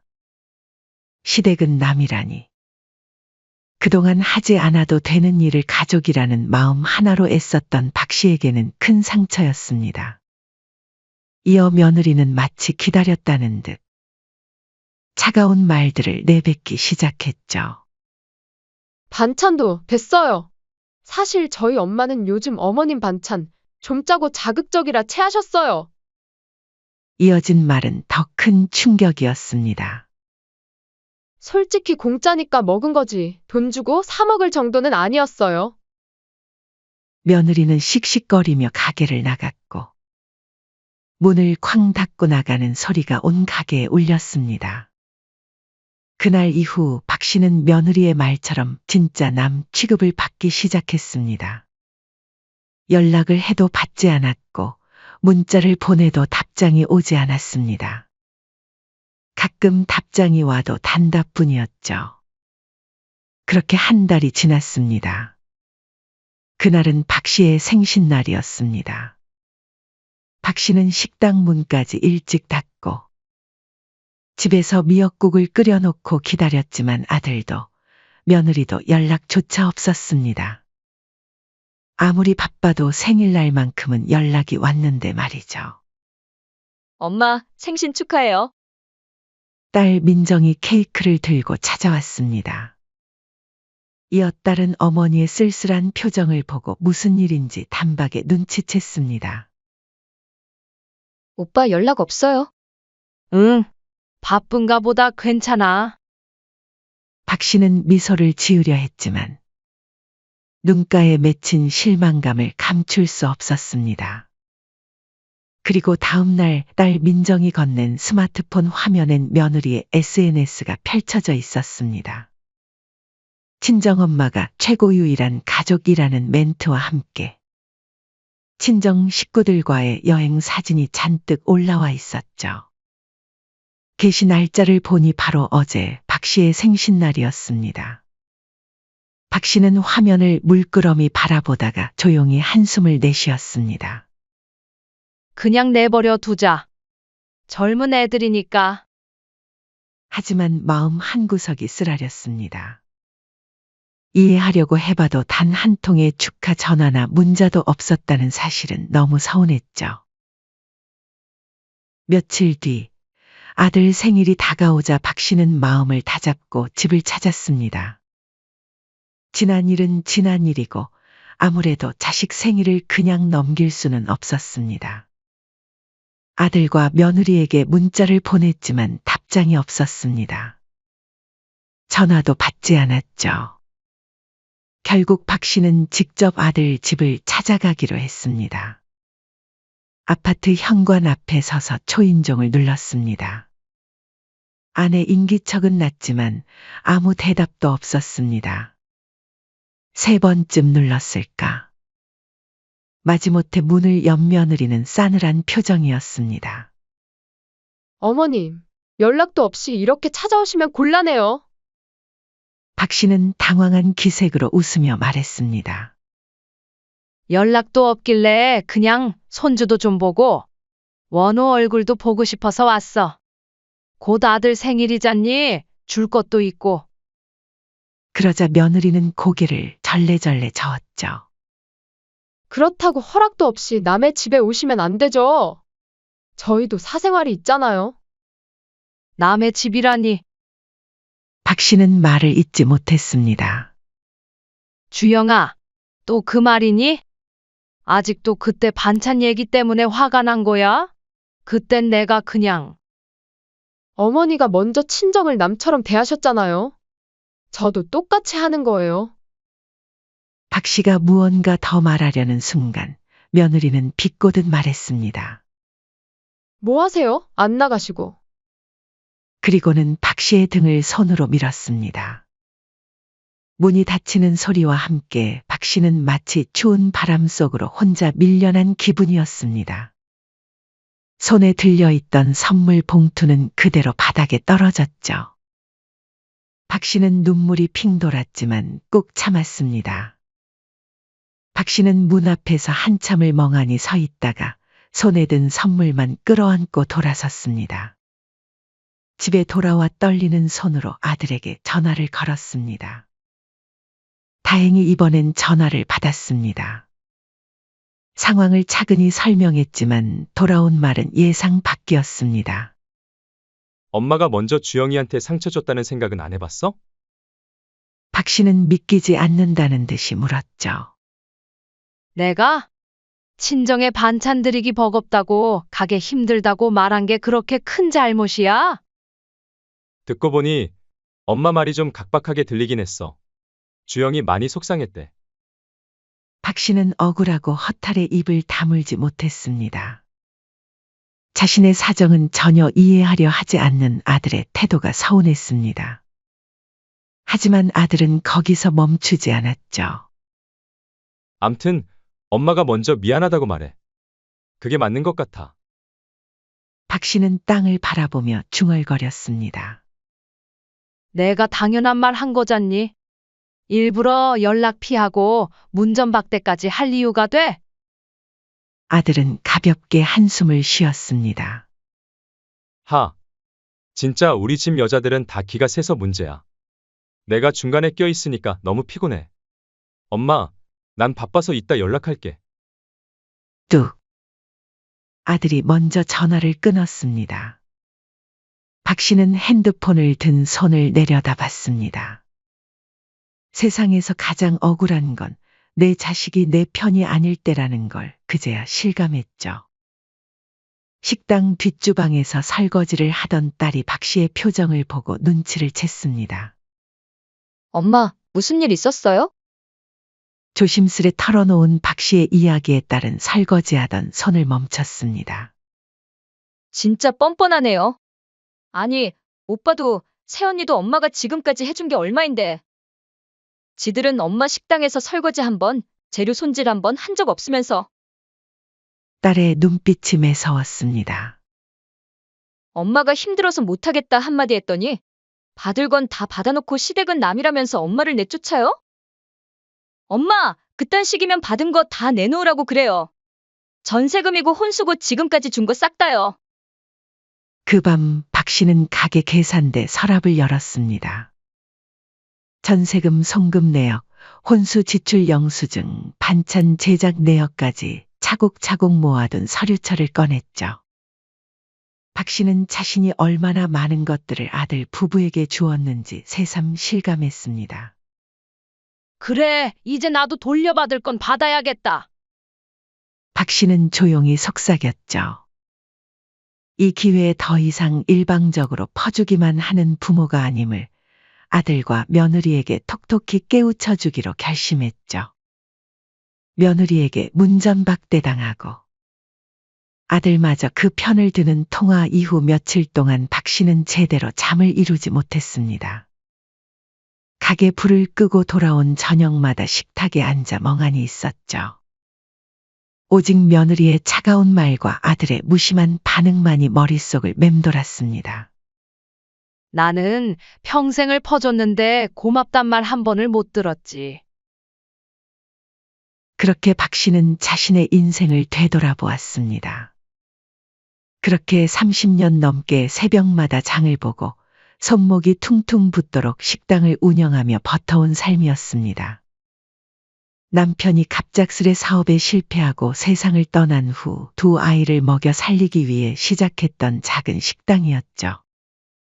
자식에게만큼은 고생 안 시키고 싶다는 마음 하나로 살았던 날들이 눈앞에 주마등처럼 스쳐갔죠. 아들이 결혼했을 때 전세금까지 모두 대주었죠. 당시 혼자 일하기 벅차서 사람을 더 쓰고 싶었지만 아들의 앞날을 위해 기꺼이 내놓았습니다. 하지만 지금 돌아온 것은 무엇이었나요? 남이라는 말과 함께 등을 떠밀리는 것이었습니다.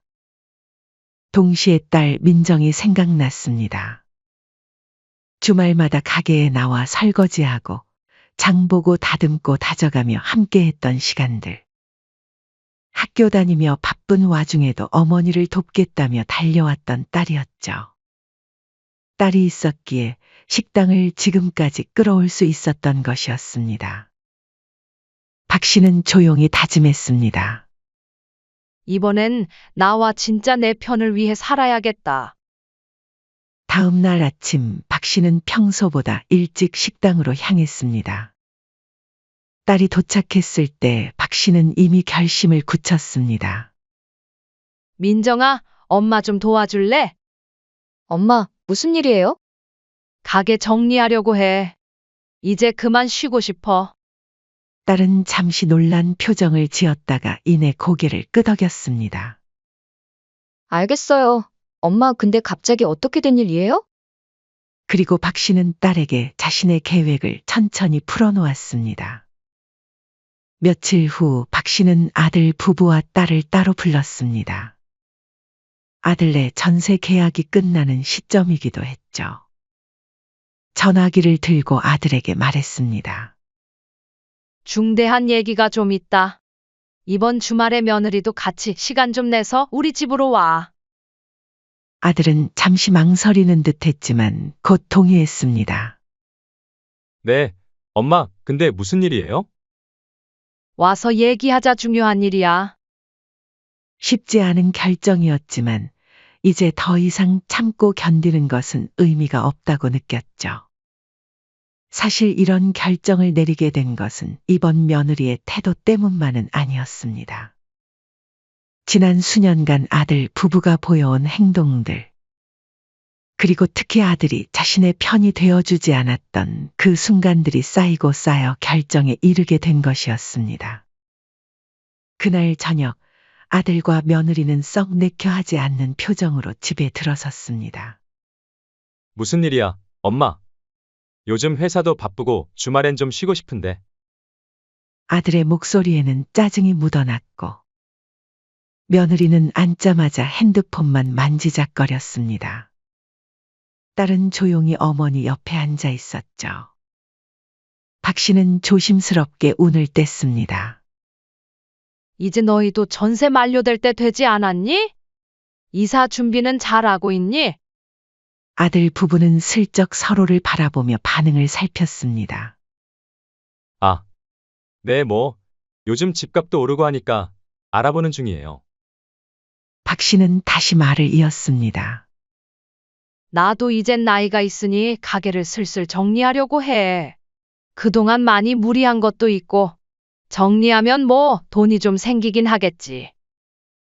그 말에 며느리의 눈빛이 번쩍였고 아들은 눈동자를 굴리며 엄마의 눈치를 살폈습니다.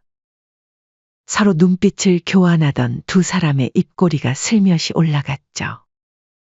잘 생각하셨어요, 엄마. 이제 편히 사셔야죠. 참 가게 정리하시면 돈이 꽤 생기실 텐데. 며느리도 바로 목소리 톤을 바꿨습니다. 애도 있고 좀 더 넓은 데로 옮기면 좋겠죠. 요즘 전세도 비싼데 어머님이 조금만 도와주시면 정말 든든할 것 같아요. 알랑거리는 그 말투가 박 씨의 귀에 콕 박혔습니다. 돈이라는 단어에 갑자기 태도가 바뀌는 모습이 너무나 분명했죠. 잠시 뜸을 들이던 박 씨는 입꼬리를 올리며 말했습니다. 그래, 그래서 말인데. 너희 집 전세금 다시 돌려줘야겠다. 네? 아들의 표정이 얼어붙었고 며느리는 입술을 꼭 다물었습니다. 그 돈 내 피땀으로 번 돈이야. 30년 넘게 반찬 만들고 손목에 파스 붙이며 장사해 모은 돈이지. 아들이 급히 물었습니다. 무슨 말씀이세요? 그거 엄마가 준 거잖아요. 박 씨는 단호했습니다. 그동안 생각 많이 해봤다.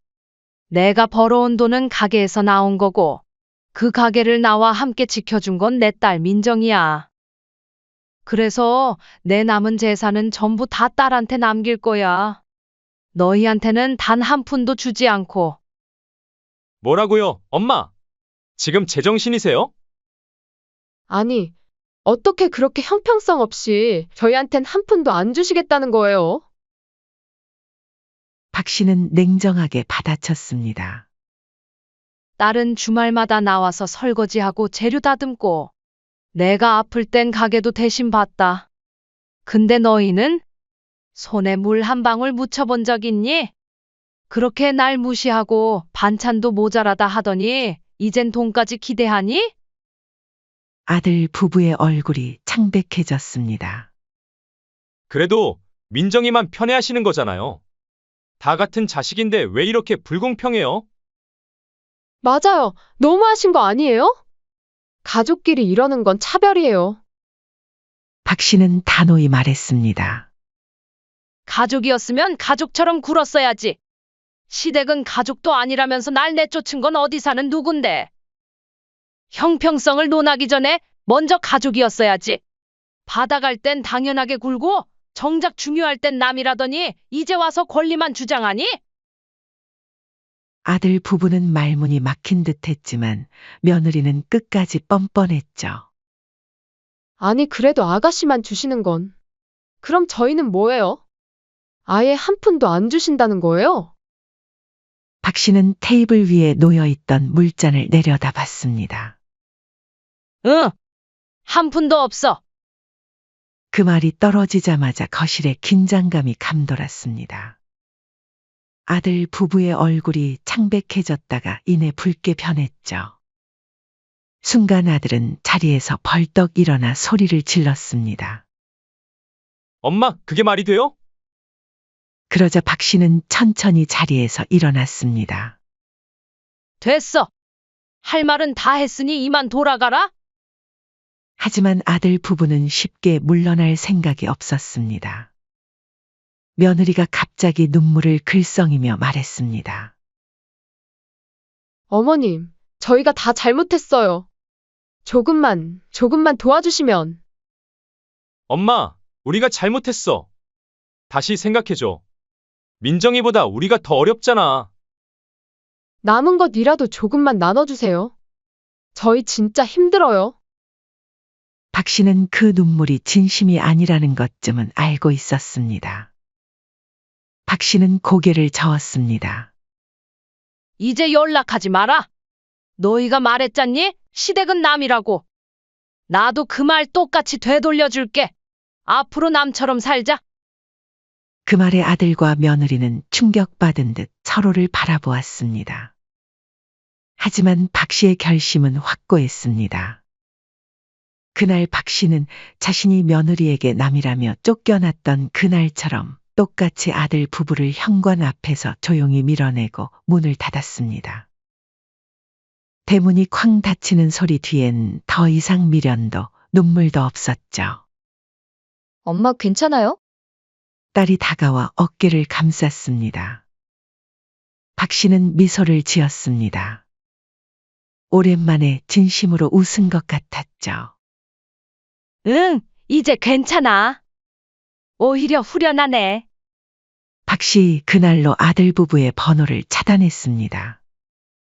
이제 더 이상 그들의 연락에 흔들리지 않기로 한 것이죠. 다음 날부터 박 씨는 가게 정리에 들어갔습니다. 30년 넘게 지켜온 공간을 정리하는 것은 쉽지 않았지만 이제는 자신을 위한 시간이 필요했습니다.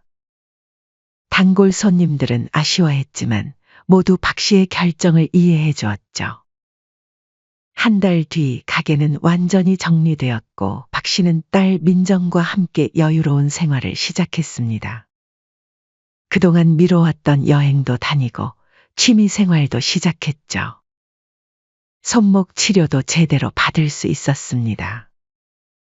어느 날 저녁 박 씨는 아파트 베란다에 서서 말없이 창밖을 바라봤습니다. 이제야 진짜 평화가 왔네. 그 목소리에는 후회가 아닌 홀가분함과 평온함이 담겨 있었습니다. 박 씨가 아들 부부에게 재산을 주지 않겠다고 선언한 이후 모든 지원이 끊겼습니다. 그동안 급할 때마다 받아오던 생활비, 용돈까지 모든 지원이 한 번에 싹 다 끊긴 것이었죠. 특히 아들에게 빌려주었던 전세금까지 회수되자 평소에 사치가 심했던 두 사람의 삶은 급격히 흔들렸습니다. 박 씨는 법적 절차를 통해 아들 명의로 되어 있던 전세금을 돌려받기 위한 서류를 제출했습니다. 처음에 아들 부부는 이를 무시했지만 변호사의 내용 증명이 도착하자 더 이상 피할 수 없었죠. 어머니도 정말 너무하시지. 어떻게 자기 아들한테까지 이럴 수 있어요? 며느리는 친정어머니에게 하소연했지만 결국 법적으로는 어쩔 수 없었습니다. 어쩔 수 없이 대출을 받으려 했지만 이미 신용 한도는 바닥이었습니다. 아들 부부는 그동안 고급 레스토랑에서 외식하고 명품을 사고 해외여행을 다니며 돈을 함부로 써온 결과 신용카드 빚도 상당했죠. 결국 이들은 급하게 전셋집을 빼고 햇빛도 잘 안 드는 오래된 오피스텔로 들어갔습니다. 넓고 쾌적한 아파트에서 습기 차고 오래된 집으로의 이사는 특히 며느리에게 큰 충격이었죠. 당신이 그때 잘했으면 어머니가 이렇게까지는 안 하셨겠지. 왜 나한테만 그래? 당신은 그동안 뭐 했는데?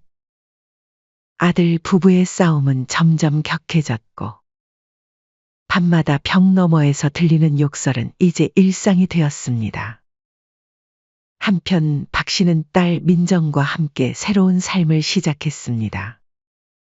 가게를 정리한 돈으로 조용한 주택가에 작은 집을 장만했고 그동안 미뤄왔던 취미 생활도 시작했습니다. 딸은 어머니를 위해 새로운 취미도 찾아주었죠. 엄마, 이 근처에 문화센터가 있다는데 같이 다녀볼까요? 노래교실도 있고 요가도 있어요. 그래? 그럼 한번 가보자. 내가 요가를 할 수 있을까? 박 씨는 오랜만에 활짝 웃었습니다. 더 이상 새벽에 일어나 장을 보러 갈 필요도, 손목이 아프도록 반찬을 만들 필요도 없었죠. 이제는 자신을 위한 시간을 가질 수 있었습니다. 한편 며느리는 한참 후 재산을 빼앗겼다는 억울함에 못 이겨 아들을 부추겼습니다. 우리가 법적으로도 자식인데 그 돈을 통째로 딸한테만 주는 건 말이 안 되지 않아? 소송이라도 걸어야 하는 거 아니야? 며칠 뒤 아들 부부는 생각보다 더 뻔뻔하게 돌아왔습니다. 재산 분할 청구 소송이라는 이름으로 말이죠. 박 씨가 딸에게 남긴 재산 일부를 자신들도 받을 권리가 있다며 법원에 서류를 제출한 것이었습니다. 그들은 어머니가 정신적으로 불안정한 상태에서 내린 결정이라고 주장했죠. 법정에서 아들 측 변호사는 어머니의 재산은 자식들의 것이라며 딸에게만 주는 것은 불공평하다고 주장했습니다. 박 씨는 판사 앞에서 침착히 말했죠. 그 돈은 전부 제 명의로 된 것이고 30년 동안 제가 제 손으로 일군 것입니다. 아들과 며느리는 그동안 식당 일을 도와준 적이 없습니다. 오히려 제게 돈을 받아가기만 했죠. 이 가게를 함께 지킨 사람은 제 딸이었습니다. 결국 재판부는 재산은 박 씨의 자산이며 재산을 누구에게 증여할지는 피고의 적법한 권한임을 인정한다. 라는 판결을 내렸습니다.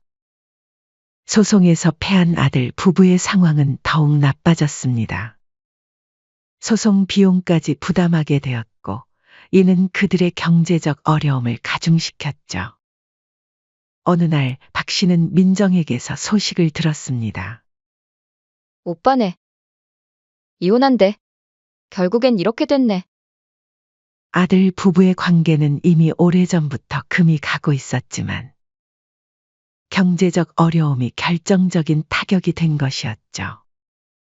며느리는 결국 친정으로 돌아갔고 아들은 홀로 남겨졌습니다.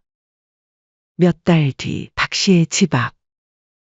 문 앞에서 무릎을 꿇은 건 아들이었습니다. 이혼한 지 얼마 지나지 않은 초췌한 얼굴이었죠. 엄마, 다 내가 잘못했어요. 아내도 떠났고, 이제 진짜 혼자야. 그냥 한 번만 용서해 주세요. 박 씨는 말없이 문을 열고 아들을 바라봤습니다. 한때는 그토록 사랑했던 아들이었지만 지금은 너무 많은 상처를 주고받았습니다. 그리고는 고개를 가로저었죠. 그 말 예전엔 기다렸지. 근데 지금은 듣고 싶지도 않다. 박 씨는 문을 닫았습니다. 그렇게 시간이 흘렀습니다. 아들은 명절이 돌아올 때마다 집 앞을 찾아왔습니다. 설날, 추석, 어버이날마다 꽃다발을 들고 눈물에 젖은 목소리로 문 앞에 앉아 기다렸습니다. 하지만 박 씨는 단 한 번도 문을 열지 않았습니다. 박 씨의 목소리는 단호했지만 마음 한구석에는 여전히 아들을 향한 사랑이 남아 있었습니다. 하지만 오랜 상처는 쉽게 아물지 않았죠. 그날 이후 박 씨는 딸 민정과 함께 진짜 평온한 삶을 시작했습니다. 텃밭을 가꾸고 전통시장에서 장을 보고 주말이면 버스를 타고 단풍 구경도 다녔죠. 문화센터에서는 민정과 함께 노래도 배웠고 매일 저녁이면 웃음소리가 식탁을 채웠습니다. 가끔 옛 단골 손님들이 놀러 오기도 했고 이웃들과 함께하는 소모임도 만들었죠. 이게 사람이 사는 맛이지. 지난날의 고된 삶이 무색할 만큼 이제 그녀의 일상은 여유와 행복으로 가득 찼습니다. 그리고 봄. 벚꽃이 흐드러지게 핀 골목길. 박 씨는 딸 민정과 나란히 걸으며 웃고 있었습니다. 햇살은 따뜻했고 바람은 상쾌했죠. 딸이 조심스레 물었습니다. 엄마, 지금도 그때 그 결정 후회 안 해요? 박 씨는 잠시 하늘을 올려다보다가 조용히 웃었습니다. 후회? 아니, 오히려 더 확신이 들어. 햇살은 따뜻했고 박 씨의 눈가엔 평온함이 스며 있었습니다. 내가 힘들 때 곁에 있어준 사람, 그 사람이 진짜 가족이더라. 그녀는 그렇게 말하며 딸의 손을 꼭 잡았습니다. 딸도 어머니의 손을 꼭 잡아주었죠. 그리고 마지막으로 중얼거리듯 덧붙였습니다. 그래도 언젠가는 아들도 진짜 가족이 뭔지 깨닫게 되겠지. 그때쯤엔 다시 받아줄지도 모르겠구나. 박 씨는 아직은 아니라고 생각했지만 언젠가는 자식을 용서할 수 있을지도 모른다는 생각이 들었죠. 박 씨의 지난날의 상처는 여전히 있었지만 이제는 그 상처와 함께 살아가는 법을 배웠습니다. 벚꽃잎이 살짝 어깨에 내려앉았고 박 씨는 그것을 가볍게 털어냈습니다. 마치 지난 삶의 무거운 짐을 내려놓듯이 말이죠. 민정아, 오늘은 내가 저녁할게. 내가 좋아하는 된장찌개 끓여줄까? 네, 엄마. 엄마 된장찌개가 세상에서 제일 맛있어요. 두 사람은 마치 진짜 새로운 계절로 들어서듯 천천히 골목길 너머로 걸어갔습니다. 박 씨의 뒷모습은 어느 때보다 당당하고 편안해 보였습니다. 이제 그녀는 자신만의 행복을 찾은 것이었죠. 사연은 여기까지였습니다. 구독, 좋아요, 댓글은 영상 제작에 큰 힘이 됩니다. 인생의 쉼표를 시청해 주셔서 감사합니다.